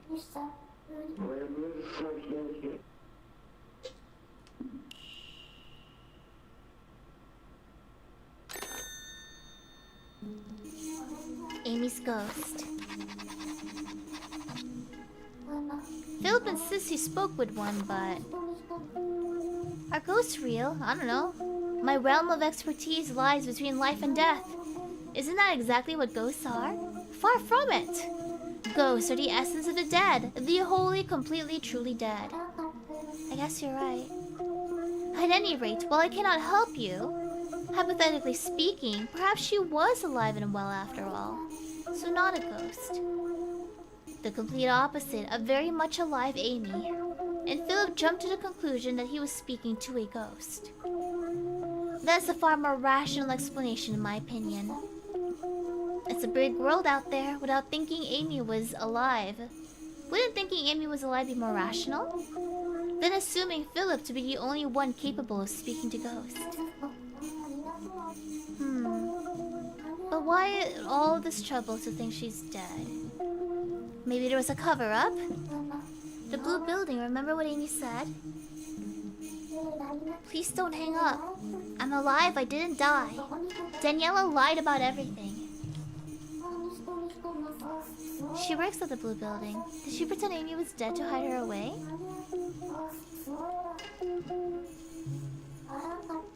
Alright, well, that's what Philip did after. There's a lot to look into.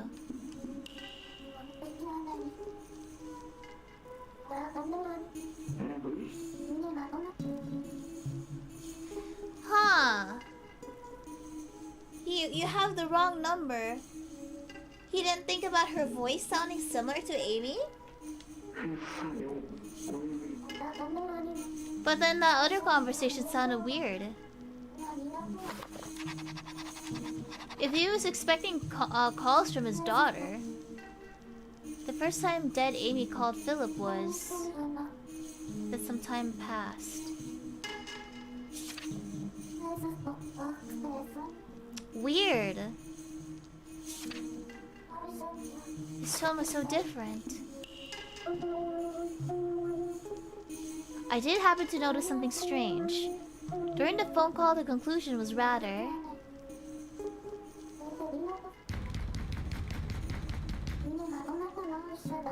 Who is banging on the door? There was a knock.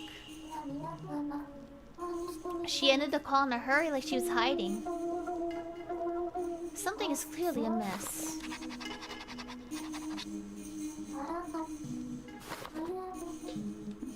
Peter's request.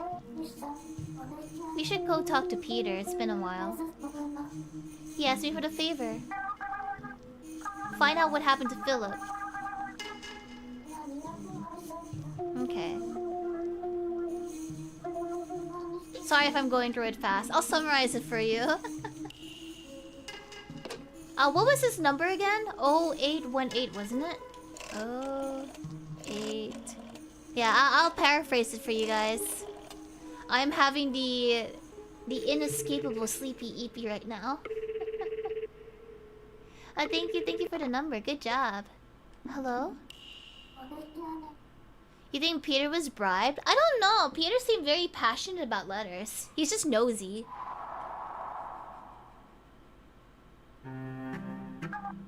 That you, Mary? Hello, can you hear me? You sound well. Well, I got tons of pep. You remember what I asked for, yeah? Yeah, it was about Philip. Yeah? So how did it go? You found anything? Huh, you're a pretty good detective. Who else could dig up dirt on a guy you'd never met? Well, I do have his phone number, so I just gave him a call. What? Well, that's cheating. All you had to do was ask him. Where's the fun of that? It's not that easy. He lost his memories too. So we're both in the same area, huh? I'll let you off the hook.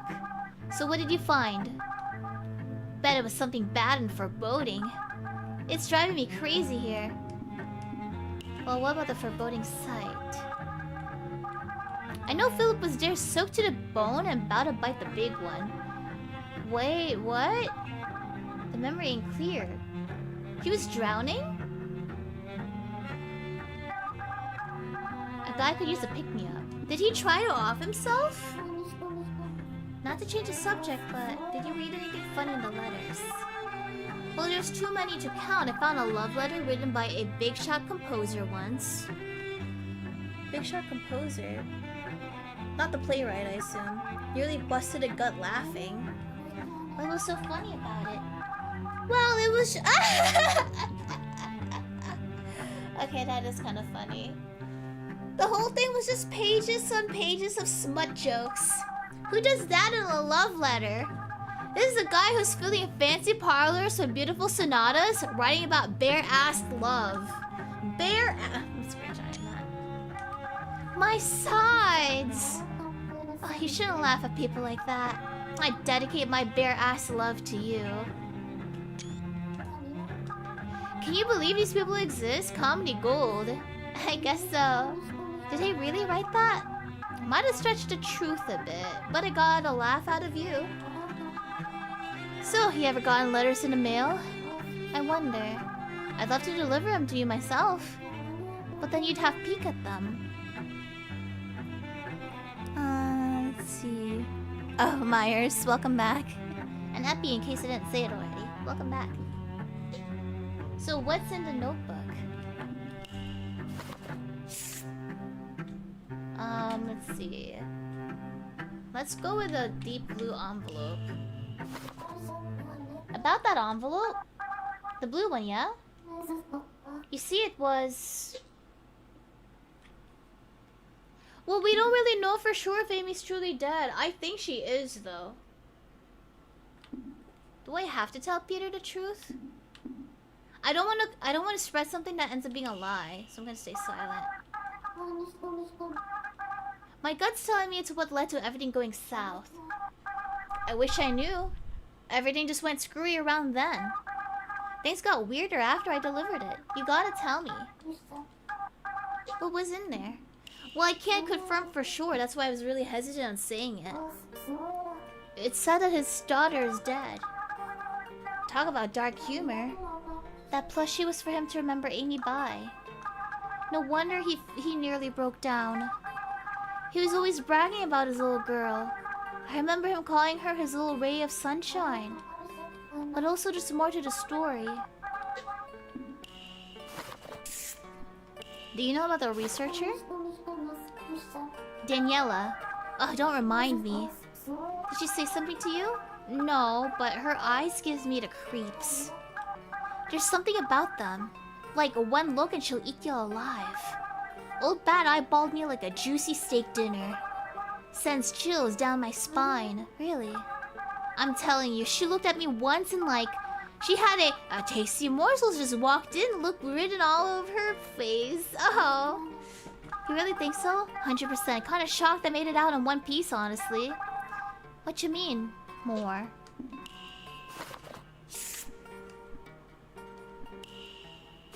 I guess it's because she's a lizard and he's a mouse. Peter's so cute. Someone draw me with Peter, please. Philip called the blue building after that. The blue building? What for? Didn't Amy already kick the bucket? Nobody has picked up on that. Hold on, let me adjust my wrist rest. Is that what it's called? I actually don't have those little keyboard trays. I wonder if I should get one. But I think this is a beveled edge, which is kind of weird for those things.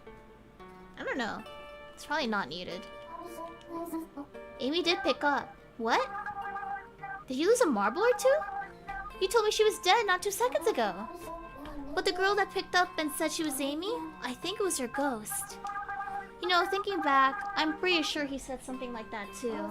What? That explains why Philip... Did you remember something? I got no clue if she was alive or dead, but... A lot of stuff just came back to me. Philip said something darn close to what you just said, Mary. The ocean. Philip was at the ocean that day. Did she talk him down from committing it? Hold on, let me get my fan. It's really warm. Yeah. What happened? Good lord, what is happening as I get my fan?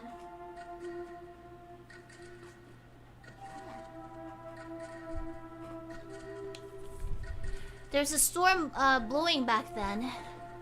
Yeah. Blew up all my letters.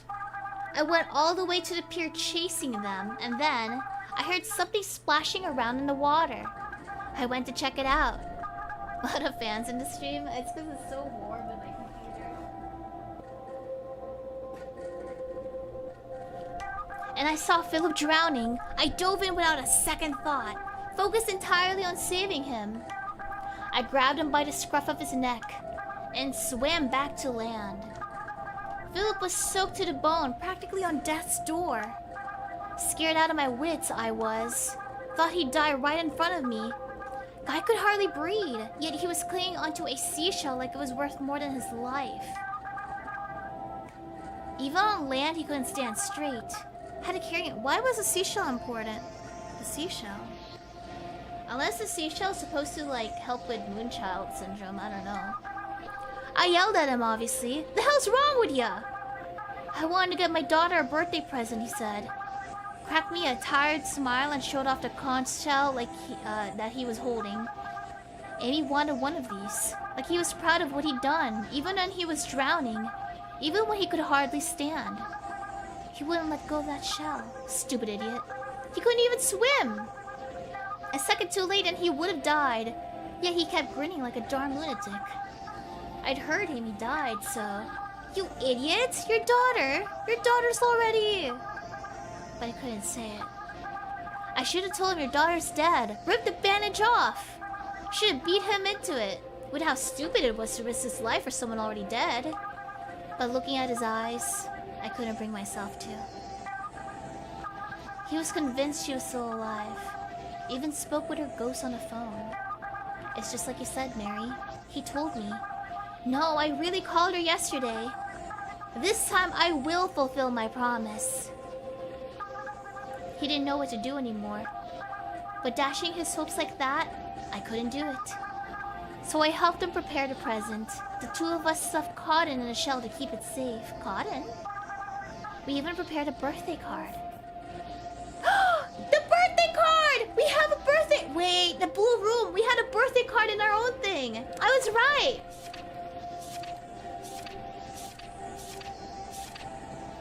Where it's written on the birthday card, you're still alive, aren't you? And then I'm pretty sure it's hidden in here. But beneath that black little lunar thing, it's supposed to be seashells in a box. Since it was Amy's birthday, you know, he scrawled out a few words with a big smile on his face. And I stuck it in the back of the box. We placed the shells inside, got the box all fancied up. Even put a bow on it. Once we sealed it, he cracked me another smile. Hey, how's my theories working, guys? Thank you, Peter. I'd ever heard. I didn't know what to say. Could only muster an Amy will like this. And he laughed, all bright-like. Anyway, that's how Philip was like.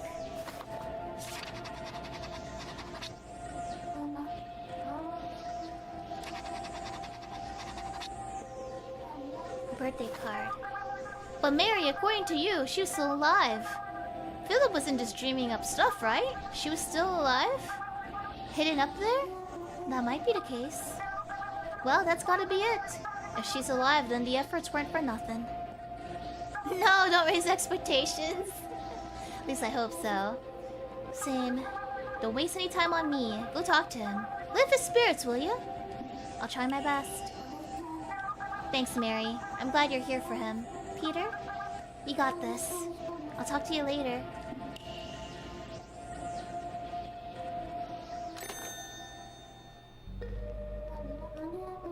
He was genuinely bothered.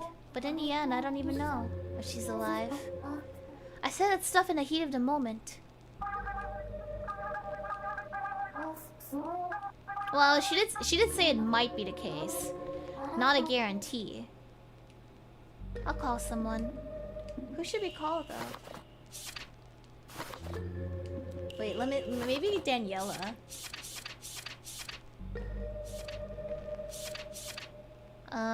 3655. You might want to remember that one too. She's probably not.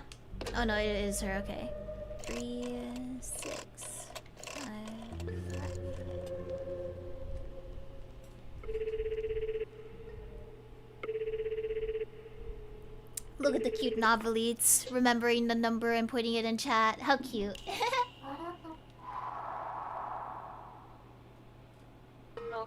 My, if it isn't Amy's. Sound alike, Mary.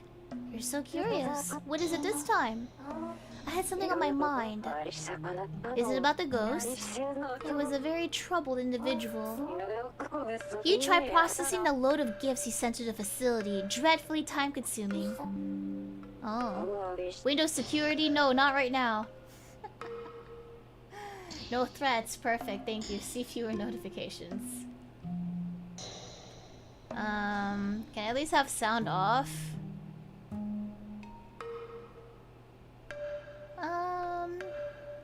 Fine. It's whatever. You can turn this on? I didn't know that. Whatever. What do you want to know? I'll entertain any question. Within reason, of course. Tell me about your burden. You must have some regret. I assume her burden is the fact that Amy died in the first place. I've listened to all burdens. I was wondering if there was something weighing your mind. Nothing in particular. An unusual reaction. You seem disappointed that I could be free of mental trauma. I was just wondering if you had any burdens, that's all. Well, I guess I do have some. I think her burden is probably about Amy. 'Cause you're here. You claim that something regarding her is weighing on my mind? Do you really think that? Well, you did call me Amy when I first called, so... that must be your desire to speak with her. A second thought process, or a sound one. Makes sense. Hi, Crazy. Welcome. Thank you for the SC. I hope that work goes well for you. Yeah, no worries. My burden is not related to Amy. She must be worried about Philip. Did you and I know each other in the past? Do you hear yourself? I just got a sense of deja vu from you. Awfully quick to dismiss your own theory. So have we met before? We have. Do you really think so? Which is it? I wonder. Oh god, I hate her. She's gaslighting me. Let's talk about the ghost. I heard from Philip that he got a call from Amy's ghost. The hallucinations of a grieving man. I've heard his story a million times. I got a call from Amy's ghost. I can talk to Amy, he said. Who do you believe? Do you believe me when I say Amy died in a fire 6 months ago? Or do you believe Philip? I think you're both technically right. He genuinely believes that Amy's ghost is calling, but that's only because we fooled him. Amy died 6 months ago in a fire. It's clear even without first-hand observation. As facility director, that is my final conclusion, that is all. Please tell him, 6 months ago she ran away. After absorbing sunlight somewhere far away, she burned to death with her plushie in her hand. Tell him in those exact words, I want him to accept his daughter's death. Your job is to free him from his burdens, no? I guess. Now, I want to ask about the conch shell. Does it ring any bells? Oh, one of those tiresome gifts. Ever since she died, her father took to sending gifts to the facility every month. Did he think us a cemetery? Why did he keep sending the offerings to us? Yet he insisted Amy was still alive and held within our walls. You know what's weird? So they accepted it, but wouldn't they know it's getting passed on to Mary? Unless Mary was not the director. She's clearly the director.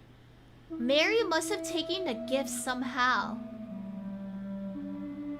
So the fact that she's kind of weird about it, you are being a nuisance. I understand the fame you've garnered within your field grants you certain privileges. However, the facility cannot handle this constant flood of gifts for Amy. The blue room at the top right, that's probably where Mary was. But the thing is, why didn't they know about her? This is all for your late daughter, but policy dictates we cannot accept any of this. We are forced to dispose of such gifts before the other children take notice of them. Was she hiding here? Please refrain from sending any more presents for Amy. Your daughter Amy is dead. Unless she pretended to dispose of the presents.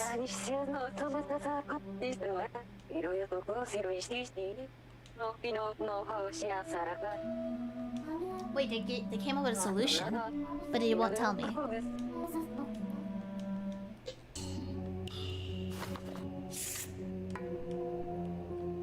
I think someone ended up meddling somehow. Because she's kind of the only factor I can't think of right now. Philip spoke to Amy multiple times, but there's something odd about it. Amy was acting like she was hiding from someone. Maybe she stole the gifts every time it was sent. Amy didn't actually die half a year ago. She was just hiding somewhere in the facility. Then when you weren't looking, she called Philip. And you just didn't know she was alive until now. A what-if theory. Well, the odds are not zero. But then how would she have food? Maybe part of me wants her to be alive. Due to facility conditioning or her brainwashing. It's possible, but I don't know what the benefit is. You seem to care a lot for Amy and Philip, perhaps because you knew them in the past? My other thing is like, I don't know, how does Mary get all the gifts? You wish you had known them, yes? Your voice says it all. I don't need to further analyze it. Regardless, if you wish to cling to that hope, you're more than welcome. Every individual should have the right to believe in what they want. The moon fell, no? The world already ended. No one can interact with each other anymore. So people should just believe what they want to believe. Believe in the infinite possibilities. Some will never come to fruition. She is so right. Fate has neither limit nor cost. Isn't that right? But Philip is the exception. He needs to accept the death. And was there anything else? Okay, I guess we're ending it. You're gonna tell Philip the promise now, okay? Why do you sound like you don't believe me? Do you really think Amy hid herself in the facility and called him in secret? It wouldn't take 6 months to call him. I don't believe that. Maybe it's wishful thinking. I just want her to be alive. I want to believe she didn't burn to death, but instead survived and returned to the facility. And until the moon fell, she had lots of fun talking to her father over the phone. Well, you have the right to believe that. I think that'll be all for now.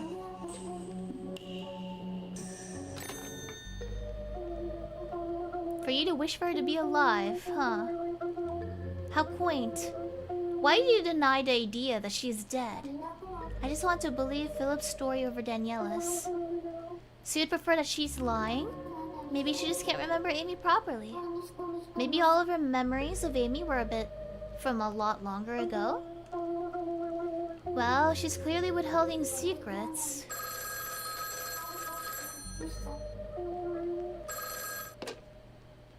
Maybe it hit Amy because she survived and in fact denied the existence for the facility. I don't think they're being funded by him. They're actually just taking the children.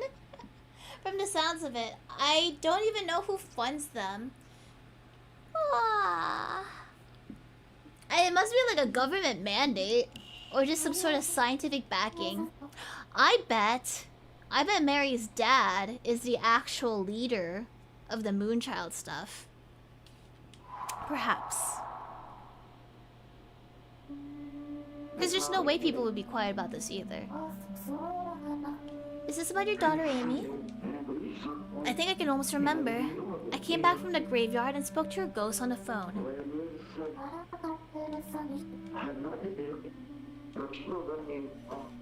I know what happened right after. After the phone rang, I could feel her presence beside me. That gave me the hope to keep going. I really wanted her to be alive. I would have done absolutely anything for her. But when push came to shove, I couldn't think of what to do. I tried to... Did I even do anything? Or did I freeze up again? No, I did do something for her. I really wanted to this time. But it's not coming back to me. I don't remember what I did. What I tried to do. I did everything I could, but why can't I remember what I did? You did a lot for her, but it's not coming back to me. How did I spend my days with her? I'll tell you. You sent a birthday card.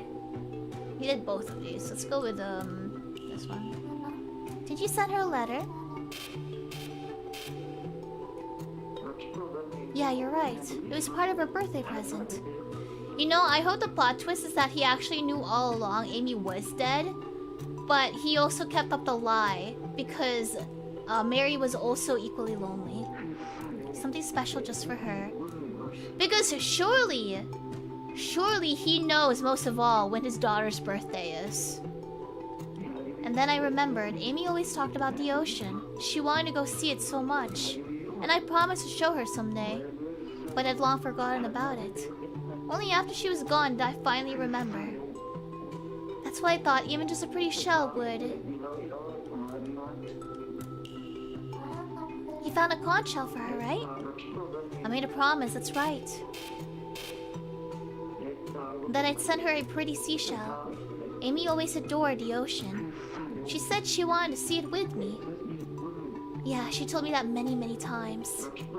She wanted to see it, so I wanted to grant her that wish no matter what. No one understood why I did it.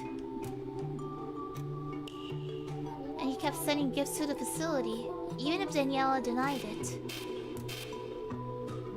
I see. She did insist that. I kept telling her I talked to her and she wrote me off as a lunatic. But it just didn't add up.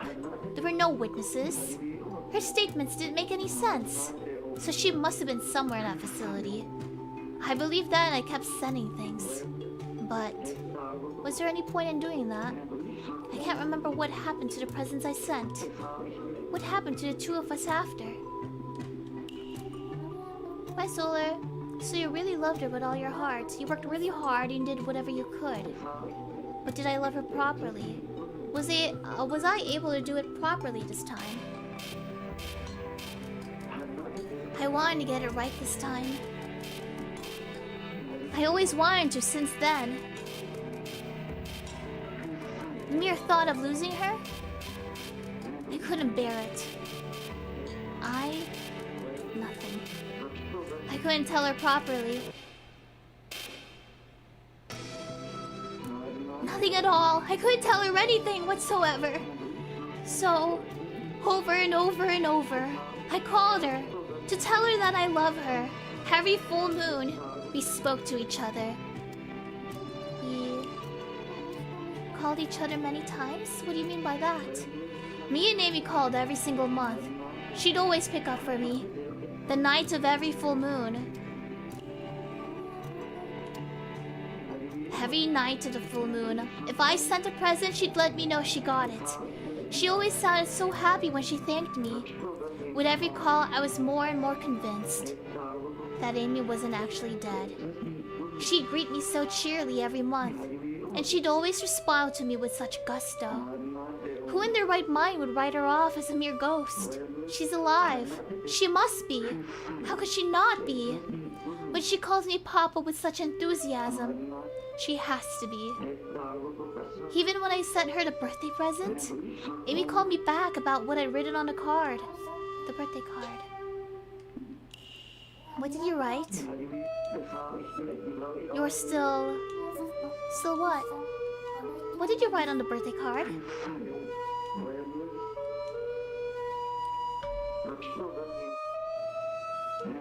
You're still alive, aren't you? That's what I wrote. Then Amy answered me the next time we spoke on the phone. Of course I'm alive, Papa. I'm right here. That's why I know Amy is alive and well. Don't you think so too, Mary?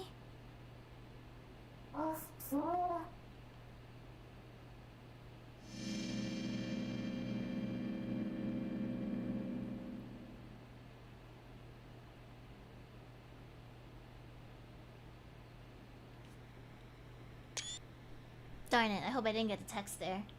You truly are still alive, aren't you? We even prepared a birthday card. I stuck it in the back of the box. Smells a little like the beach. An indicator of your memories returning. this room is tied to her past.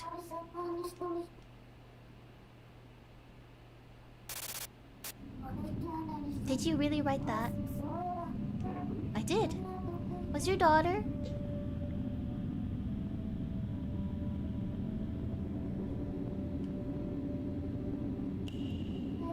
Forget what I said. My daughter Amy was alive. She wasn't dead. I went to see with my own eyes. To make certain, I went there. I hope he didn't cause the fire. Where did you go?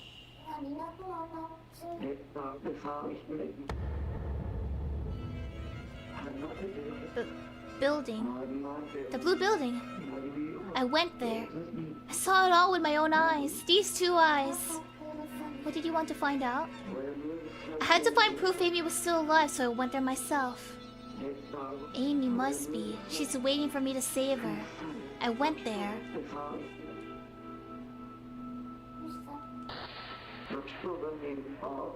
Everything clicked.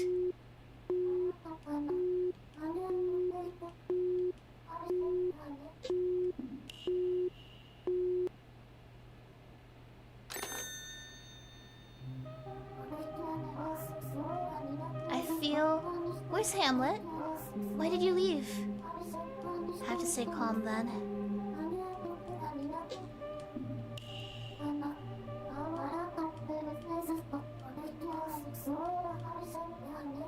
Oh. Do you think he's the one who set the place on fire? Maybe he set my room on fire? Is my name not Mary? He said he called Amy every month. Amy must have been alive, but why can't I remember anything?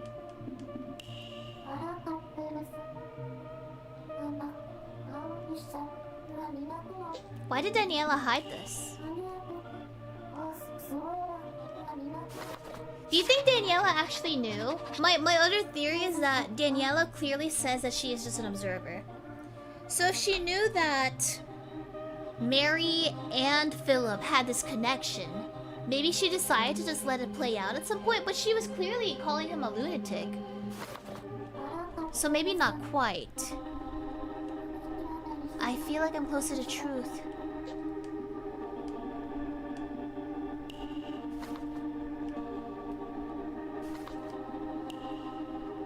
Who am I meant to call, though?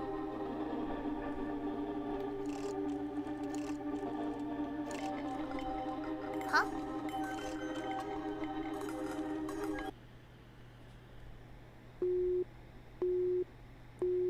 What was Daniela's number again? Maybe you can also do Peter. But let's try it. Let's do the other one I do remember, and someone give me Daniela's number. 3655. Thank you. Good job. Okay, he's also not calling. Oh wait, Peter picked up. No. Okay, let's try Daniela then.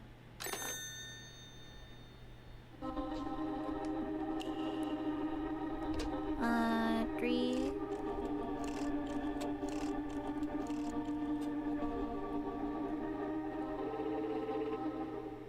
Oh, maybe we're finally picking up to find Hamlet actually.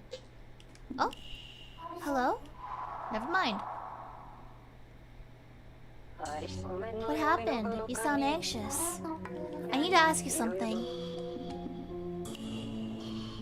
I have a feeling I know what the inside of the blue building is like. Especially her old room. I've been having these dreams lately. Dreams about a room painted in blue from top to bottom. That room would piss me off, actually. I'd be like, can I have different colors? I've been wondering if maybe it's Amy's room. I'm going to hope the wood is at least actual wood color. There was a present from Philip. It was there in my dreams. A birthday card as well. It must be connected to my past. I still cannot say anything for certain. I will listen until you're satisfied.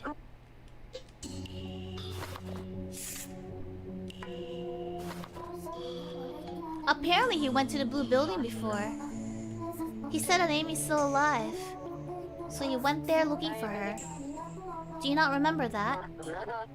He did come before. He claimed to be in search of evidence. So, what happened? He saw something there and then understood everything. What did he see? Please tell me. I cannot at this time.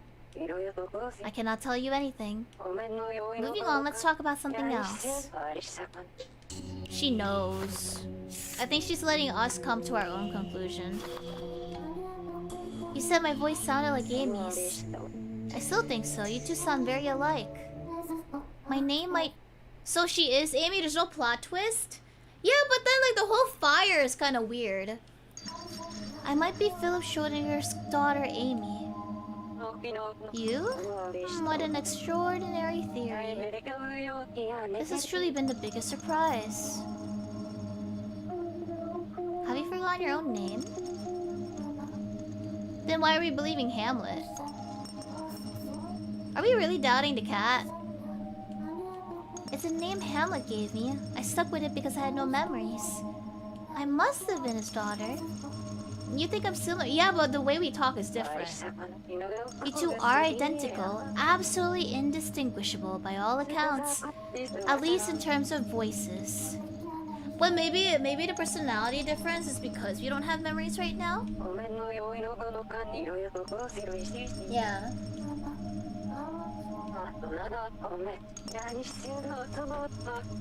As different as the sun and moon, both are orbs in the sky, but serve different purposes. I expect you're smart enough to understand. Regarding your dreams, are you claiming that the room in your dreams is from the same building where she resided?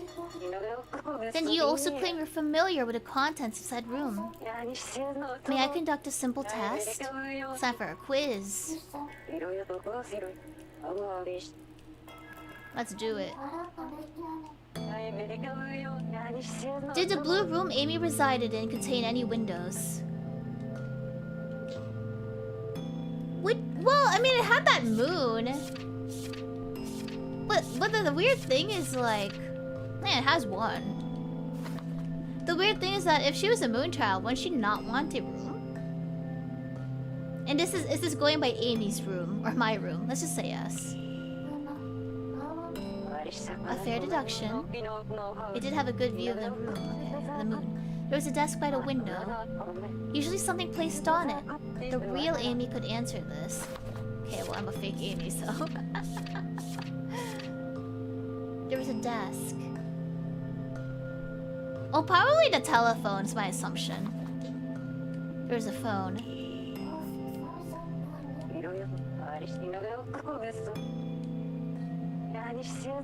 This will be the final question. Something was hanging on the right wall. What was it? Oh, why does it keep putting me back there, man? Oh god.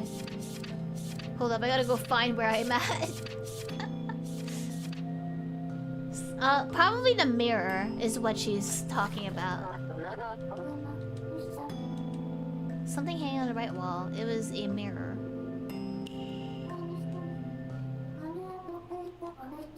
Faintly reflecting the moonlight.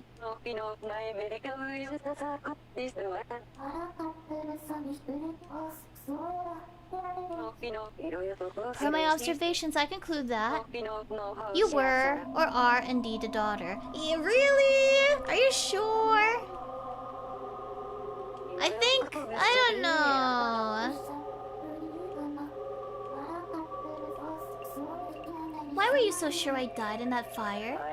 I'm not sure how that's relevant. You confirmed that you were Amy. She's letting us believe what we want. I didn't die in a fire, did I? When the moon fell, I was talking to Philip, to my papa? That appears to be the case. My observations indicate as much. Strange as that may be. Why did you lie and say I died, I wonder? I don't remember myself. Is she giving off Shiori and Novella vibes? Be honest with me, Daniela. Calm down. You want to know why I claim he died? Why I made up the story? I can't remember. I'm telling the truth, I really don't. That is all. Yes? No! Just spit it out. Say, Amy, I had a reason for lying to you. You didn't die in that fire 6 months ago. You were alive and talking to your papa. Or else, I can't define myself as Amy.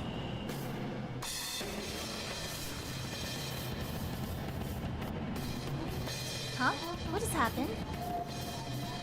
Why am I here? She's trying to be someone else so bad. I think the reality is that she does not want to be Mary, who is unloved.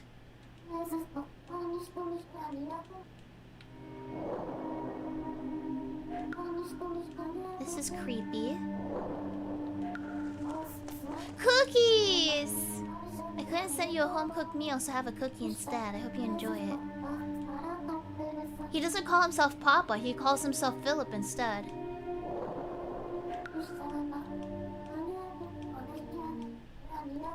The diary. There should be a diary around here somewhere. Well, there's multiple ways to look at things.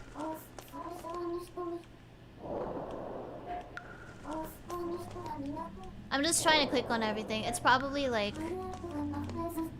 Was it to the left or... It's probably on the bed. I don't think we touched the bed, did we?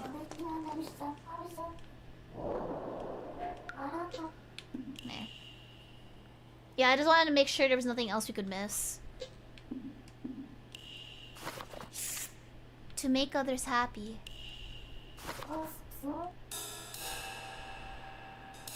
July 22nd. Whoa, what is this? My papa, Philip, came to visit today. He said Amy is still alive. Let me see her. I went out of the facility to meet him. He stood there by the gates. Papa was very quiet. I tried talking to him, but he didn't say anything. I got nervous and couldn't properly look him in the eyes. His hands were shaking. He just stared at me. I wanted to hug him, but I couldn't. Papa didn't try to hug me either. We stared at each other in silence. I wanted to talk to him more, but the words wouldn't come out. If only we were on the phone instead, then Papa would... I want to call him, just as always, because tonight is a full moon. It's a full moon. I can call Papa today. You know, my theory is that we might also have the same name, but we're different Amy's. I also feel like she might not have seen her dad for realsies. Because she was taken away, so she could have grown without her dad for like a really long time. It's my other theory. Oh, 7482, thank you.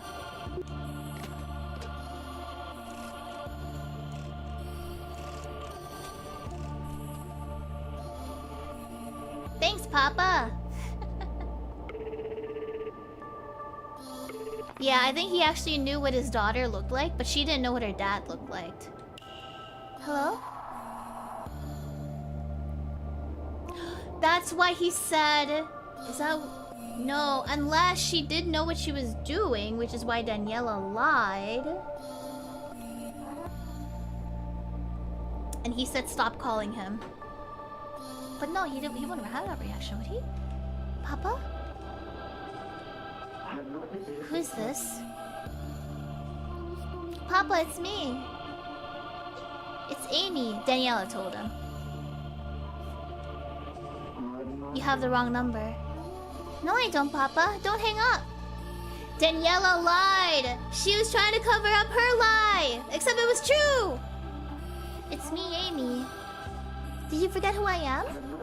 Find another target for your sick jokes. Goodbye. Please don't hang up. I'm alive. I didn't die. Daniela lied about everything. Are you trying to tell me Amy's been alive this whole time? Don't you believe me? After all the times we've talked? Please don't fall for her lie. I want to talk more. Papa, I've waited so long to do this again. Papa! Papa! There's so much I've been wanting to say. How could I ever forget? She got caught up. I think she got caught for sure. Please just listen to me.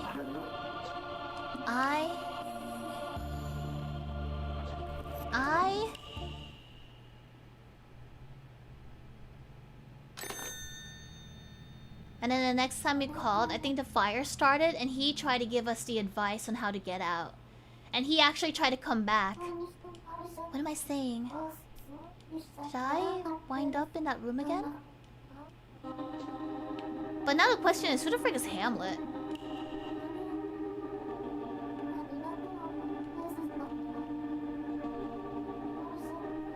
I think the phone caller... We have two dads, technically. I think we have two dads. One who's not a good dad, the other one is like the only other person she wanted to imprint on as a dad figure. Hamlet's the moon, you think so? That would be possible.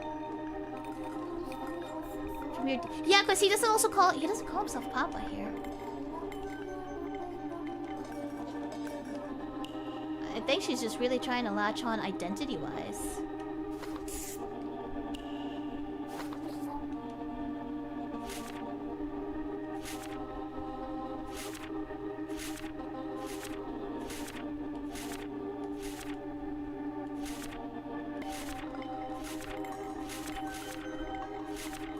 We stared at each other in silence. No words came out.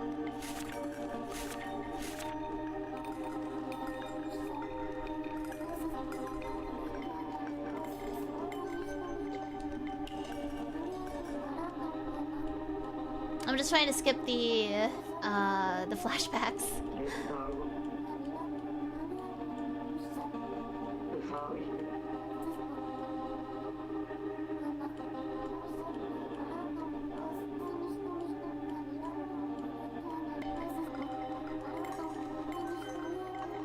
I need to call Papa back. That's how I'll get my memories back. Something deep within me knows this.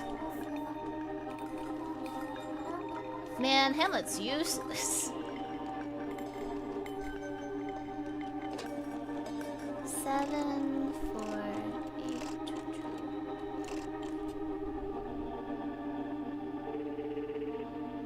Oh, bye, Ed. Thanks for dropping by.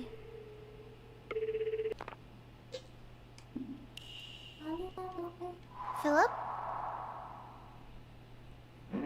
Mary, did you find out what I was doing at the Blue Building? Yeah, I did some research. You met a girl.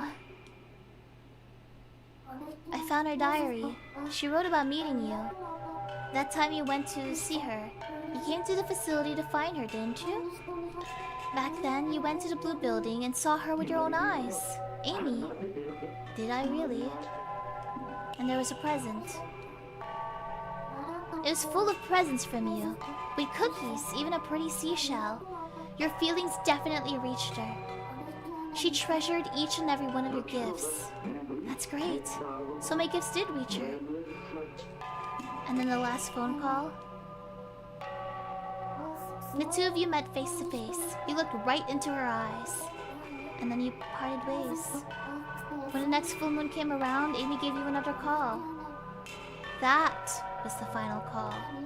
Your final call with Amy. Halfway through, the moon fell and the world ended. Like you said, she was alive right up until then. Isn't that right? I don't remember that. Then why did I pick up the phone with such a heavy heart? I was holding back tears as I picked up. I remember that part. Do you want to speak to Amy again? What if I told you I could make that happen? Please. I want to talk to her so badly. I think I know who Amy is. And I can get her to speak with you again. Or actually, you already are. What do you mean? And this may be a shock to you.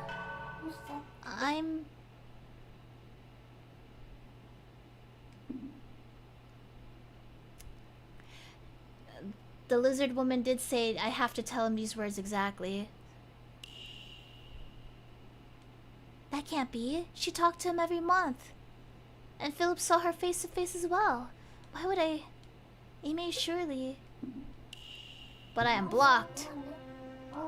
Maybe I'm Amy. Explain yourself. But you're Mary, aren't you? Maybe it's not my real name. Do you remember what you sounded like? Does my voice sound like hers? You do sound similar.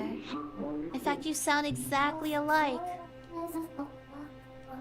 I don't know why they said I was dead. I feel like I called you from there, in that blue room. And you called me Amy back then. I also feel like I had lots of presents from you. Haven't we met in person? You came to find me. You and I understood each other. And you loved me. Didn't you? Are you really my daughter? You're my papa, right? I'm your papa? I'm your papa. No, we can't marry. We're dooming ourselves to repeat everything.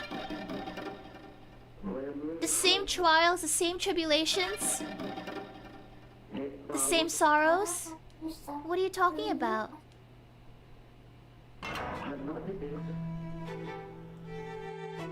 I couldn't do anything for Amy. If only I hadn't said such things. We were always just out of reach. We never should have called. I couldn't do anything for her. If only I hadn't said that in our first call, we wouldn't have suffered. We shouldn't have met. What are you saying? Why did you have to disappear? Why did you have to pick up the phone? What? What happened? I couldn't give Amy the love she deserved. I was a terrible father. Why would you say that? You showed Amy plenty.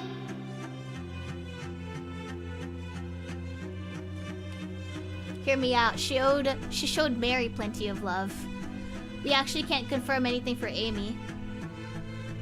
But if we're going by the logic that he truly did, he genuinely thought I was Amy.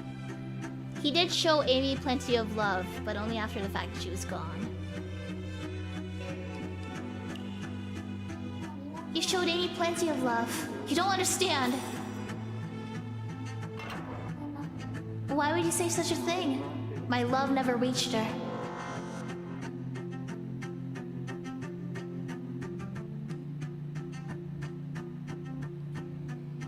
In the original, aren't these like colored rather than broken clocks? We have to lie again. Well, let's just say it did reach her. Because otherwise, I would just say maybe you're right. Let's say it did reach her, and if it messes up, we're gonna say the bad stuff. How would you know? Because I'm Amy. I'm your daughter. No, you're Mary. Please believe me. Your love always reached me. I may not remember it, but I always look forward to speaking to you. I was happy that you loved me so much. At least that's what I think. No, none of my presents ever made it through. How could you think that? Amy's room was filled with presents from you, and she wrote so much about you in her diary. It's all wrong, all of it. What do I not understand? None of it reached her. I think he's just not meant to be saved here. It was all for naught. Everything I sent was just a waste. I couldn't give her anything. What are you saying? You dove into the ocean when you could barely swim just to get something for Amy. You gave her that as a present. It was in her room. Remember, you sent her a conch shell.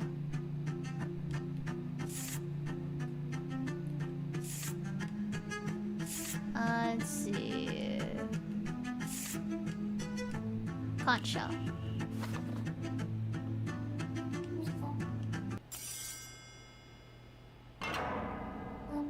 You risked your life to get her that conch shell. I found it in that room. You still don't understand. I was never able to send her anything. Amy never received a single one of those gifts. It was all for nothing. Get it through your skull already. There's no way she could receive any of them. Because Amy was already long dead. If she never survived, ghosts don't exist. It's just as Daniela said. The one who answered the phone and took my gifts. It was all somebody else, not my daughter. Amy can't be dead. You even said it was some sort of conspiracy. Daniela was clearly hiding something.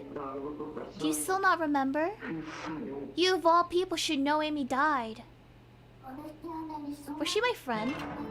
Who do you think you're speaking to? You already know the answer. I don't!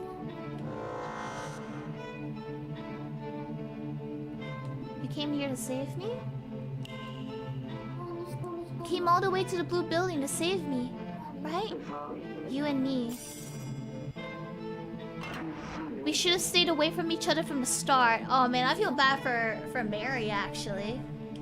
Didn't we see each other in front of the building? I tried to get a good look at you. I looked up and saw your face. No, you lie. You did nothing of the sort. You don't remember a thing, Mary. Ooh. Did I never see him? I just couldn't, I guess. I was too nervous to look at you properly. We met in person before, haven't we?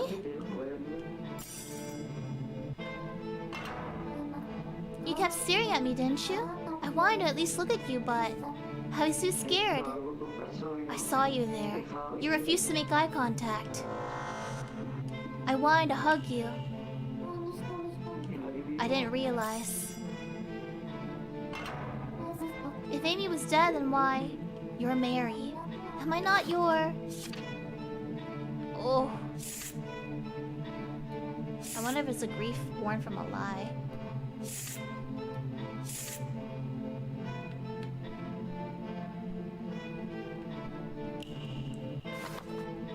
Am I not your daughter? Didn't we meet? We met there, alright. I was so desperate for her to be alive, I kept ignoring her warnings. Until I couldn't stand it and went to the damn building myself. Get a grip on yourself. You must refrain from using her to fulfill your own wishes. Using her? Such a lie. You don't know when to quit. Do you not remember your own words? You told me in front of her grave. I'll accept her death and move on. Yet you sent her those plushies you made every single day. Deep down you knew. You were projecting your wish for your daughter to be alive onto her. You always knew that girl is not Amy. See? So he did know. He did know. But it wasn't the same kid? Oof. Is that a real story too? Amy's alive! Even stubbornness has its limits. Fine, I'll arrange a meeting. She arranged it!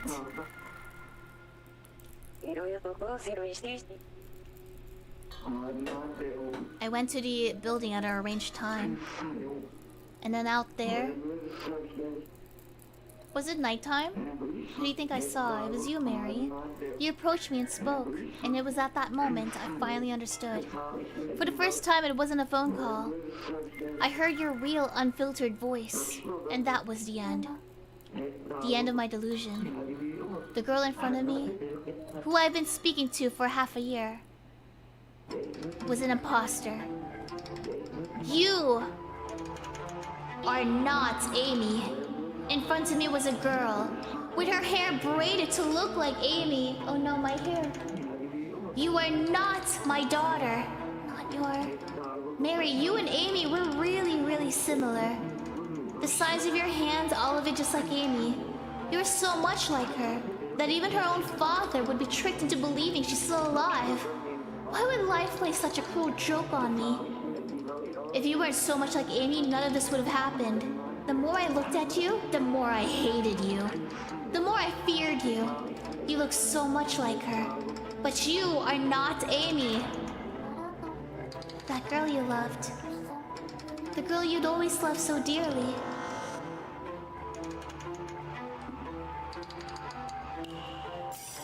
Wasn't me? I wanted to keep my promise to her. Your presents were... not meant for me? And the person you wish to speak to, the one I really wanted to talk to, wasn't me. If the real Amy was still alive... Tell me one more time, Mary, why do you lie? Why do you pretend to be my daughter? Why pretend to be my dead daughter? My wonderful daughter, Amy. Why do you drag her name through the mud? Tell me. I I don't know anything. Don't give me that. You already told me before. Does this sound familiar? To make others happy. You said you wanted to speak to me about that. That was you being selfish, Mary. That day when we met, you broke the Amy inside of me. What day? Don't try to deny it. We both noticed right away that we couldn't keep playing make-believe. I finally realized how foolish I was. I couldn't accept Amy's death, so I projected her onto you. It didn't matter to you or someone else, just as long as you were alive. I wasn't just lying to myself, I was betraying the real Amy. I'm a horrible father. What are you saying? We have to put an end to this. I wanted this to end. That day, I went in expecting it to be the last we'd ever hear from each other. But then that night, you called me again. What do you want from me? It's not me. What's keeping me here is not my own burden. It's your selfish delusions.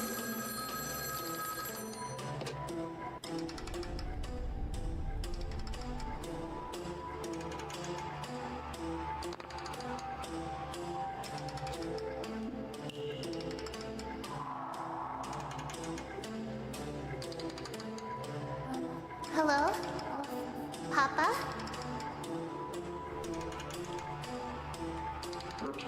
Who is this? Papa, it's me. It's Amy. You have the wrong number. No, I don't. Don't hang up. It's me, Amy. Did you forget who I am? Find another target for your sick jokes. Don't hang up. I'm alive. I didn't die. Daniela lied about everything. Are you trying to tell me she's been alive this whole time? Don't you believe me? After all the times we've talked? Please don't fall for her lie. The only liar here is you. You kept deceiving me by pretending to be my deceased daughter. I want to talk more. I've waited so long to do this again. Stop pretending to be Amy. Put me out of my misery already. Papa. Shut up! Papa! There's so much I've been wanting to say. But you're not her. Then I'll be more like Amy. You can't. She's dead. I want to talk to Amy, not you. I'll become more like Amy. How could I ever forget? Amy's not a liar like you. Unlike you, Amy was a sweet, kind girl. There's no way a liar like you could ever be the same. Then I'll become a good girl who doesn't lie. You can never be like Amy. I'll try my best. You can't, you'll never be Amy. It has to be Amy, it has to be. Only she can save me. You can't save me. It wasn't you I wanted to save.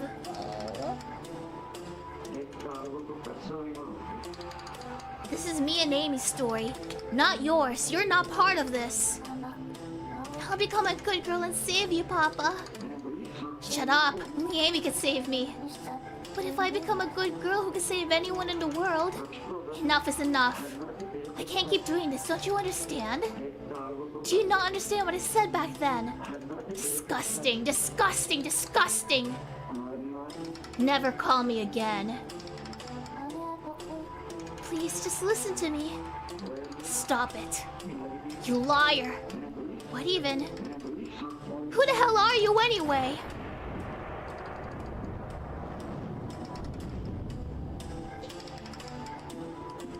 I am...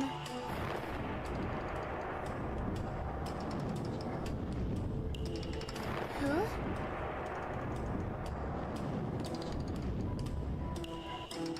Who am I? I'm Amy. Who else would I be? So please, talk to me. Somebody, please talk to me.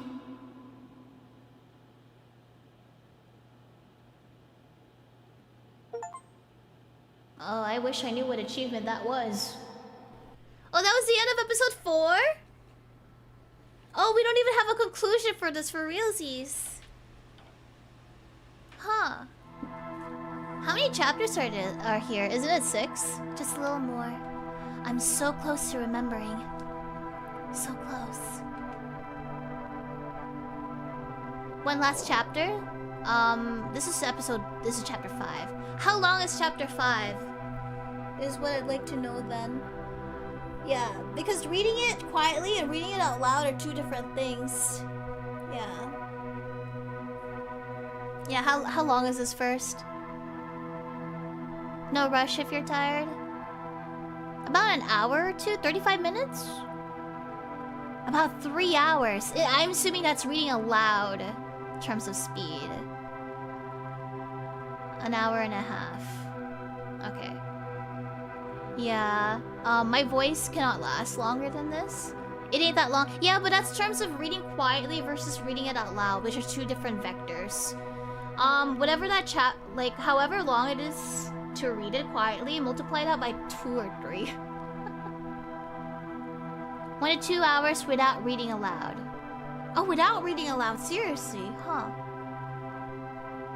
Well, this took about almost 3 hours reading aloud. So we'll save this for next time then, yeah. Yeah, I've been drinking water for the entire stream. Alright. We'll go ahead and save this for next time. So I will leave you at a cliffhanger. How dare I know. And this should be close to the finale of Schrödinger's Call then. I'm hoping that reading aloud does take like 2 hours at the very least next time. Okay, well thank you so much for watching. Sorry to leave you on a cliffhanger. However, my voice is tired. And I will see you guys for the next Schrödinger's Call. I'll try to schedule one as soon as possible, so you may know how this all ends. Okay, tomorrow I'm gonna be doing some offline work. I'll be around to lurk, so if you want to just chill and chat, stalk my presence, I guess. You may or may not see me. And then for this, I believe it is the Advent collab that is upcoming. So yeah, keep an eye on that. Things to promote. I don't think I have anything at the moment. Unless you want to give my vlog a little bit more views or my shorts. Okay, I will see you guys next time. Thank you for spending today with me, and thanks for letting me have my idle management game on the side. I'll see you guys. Bye-bye.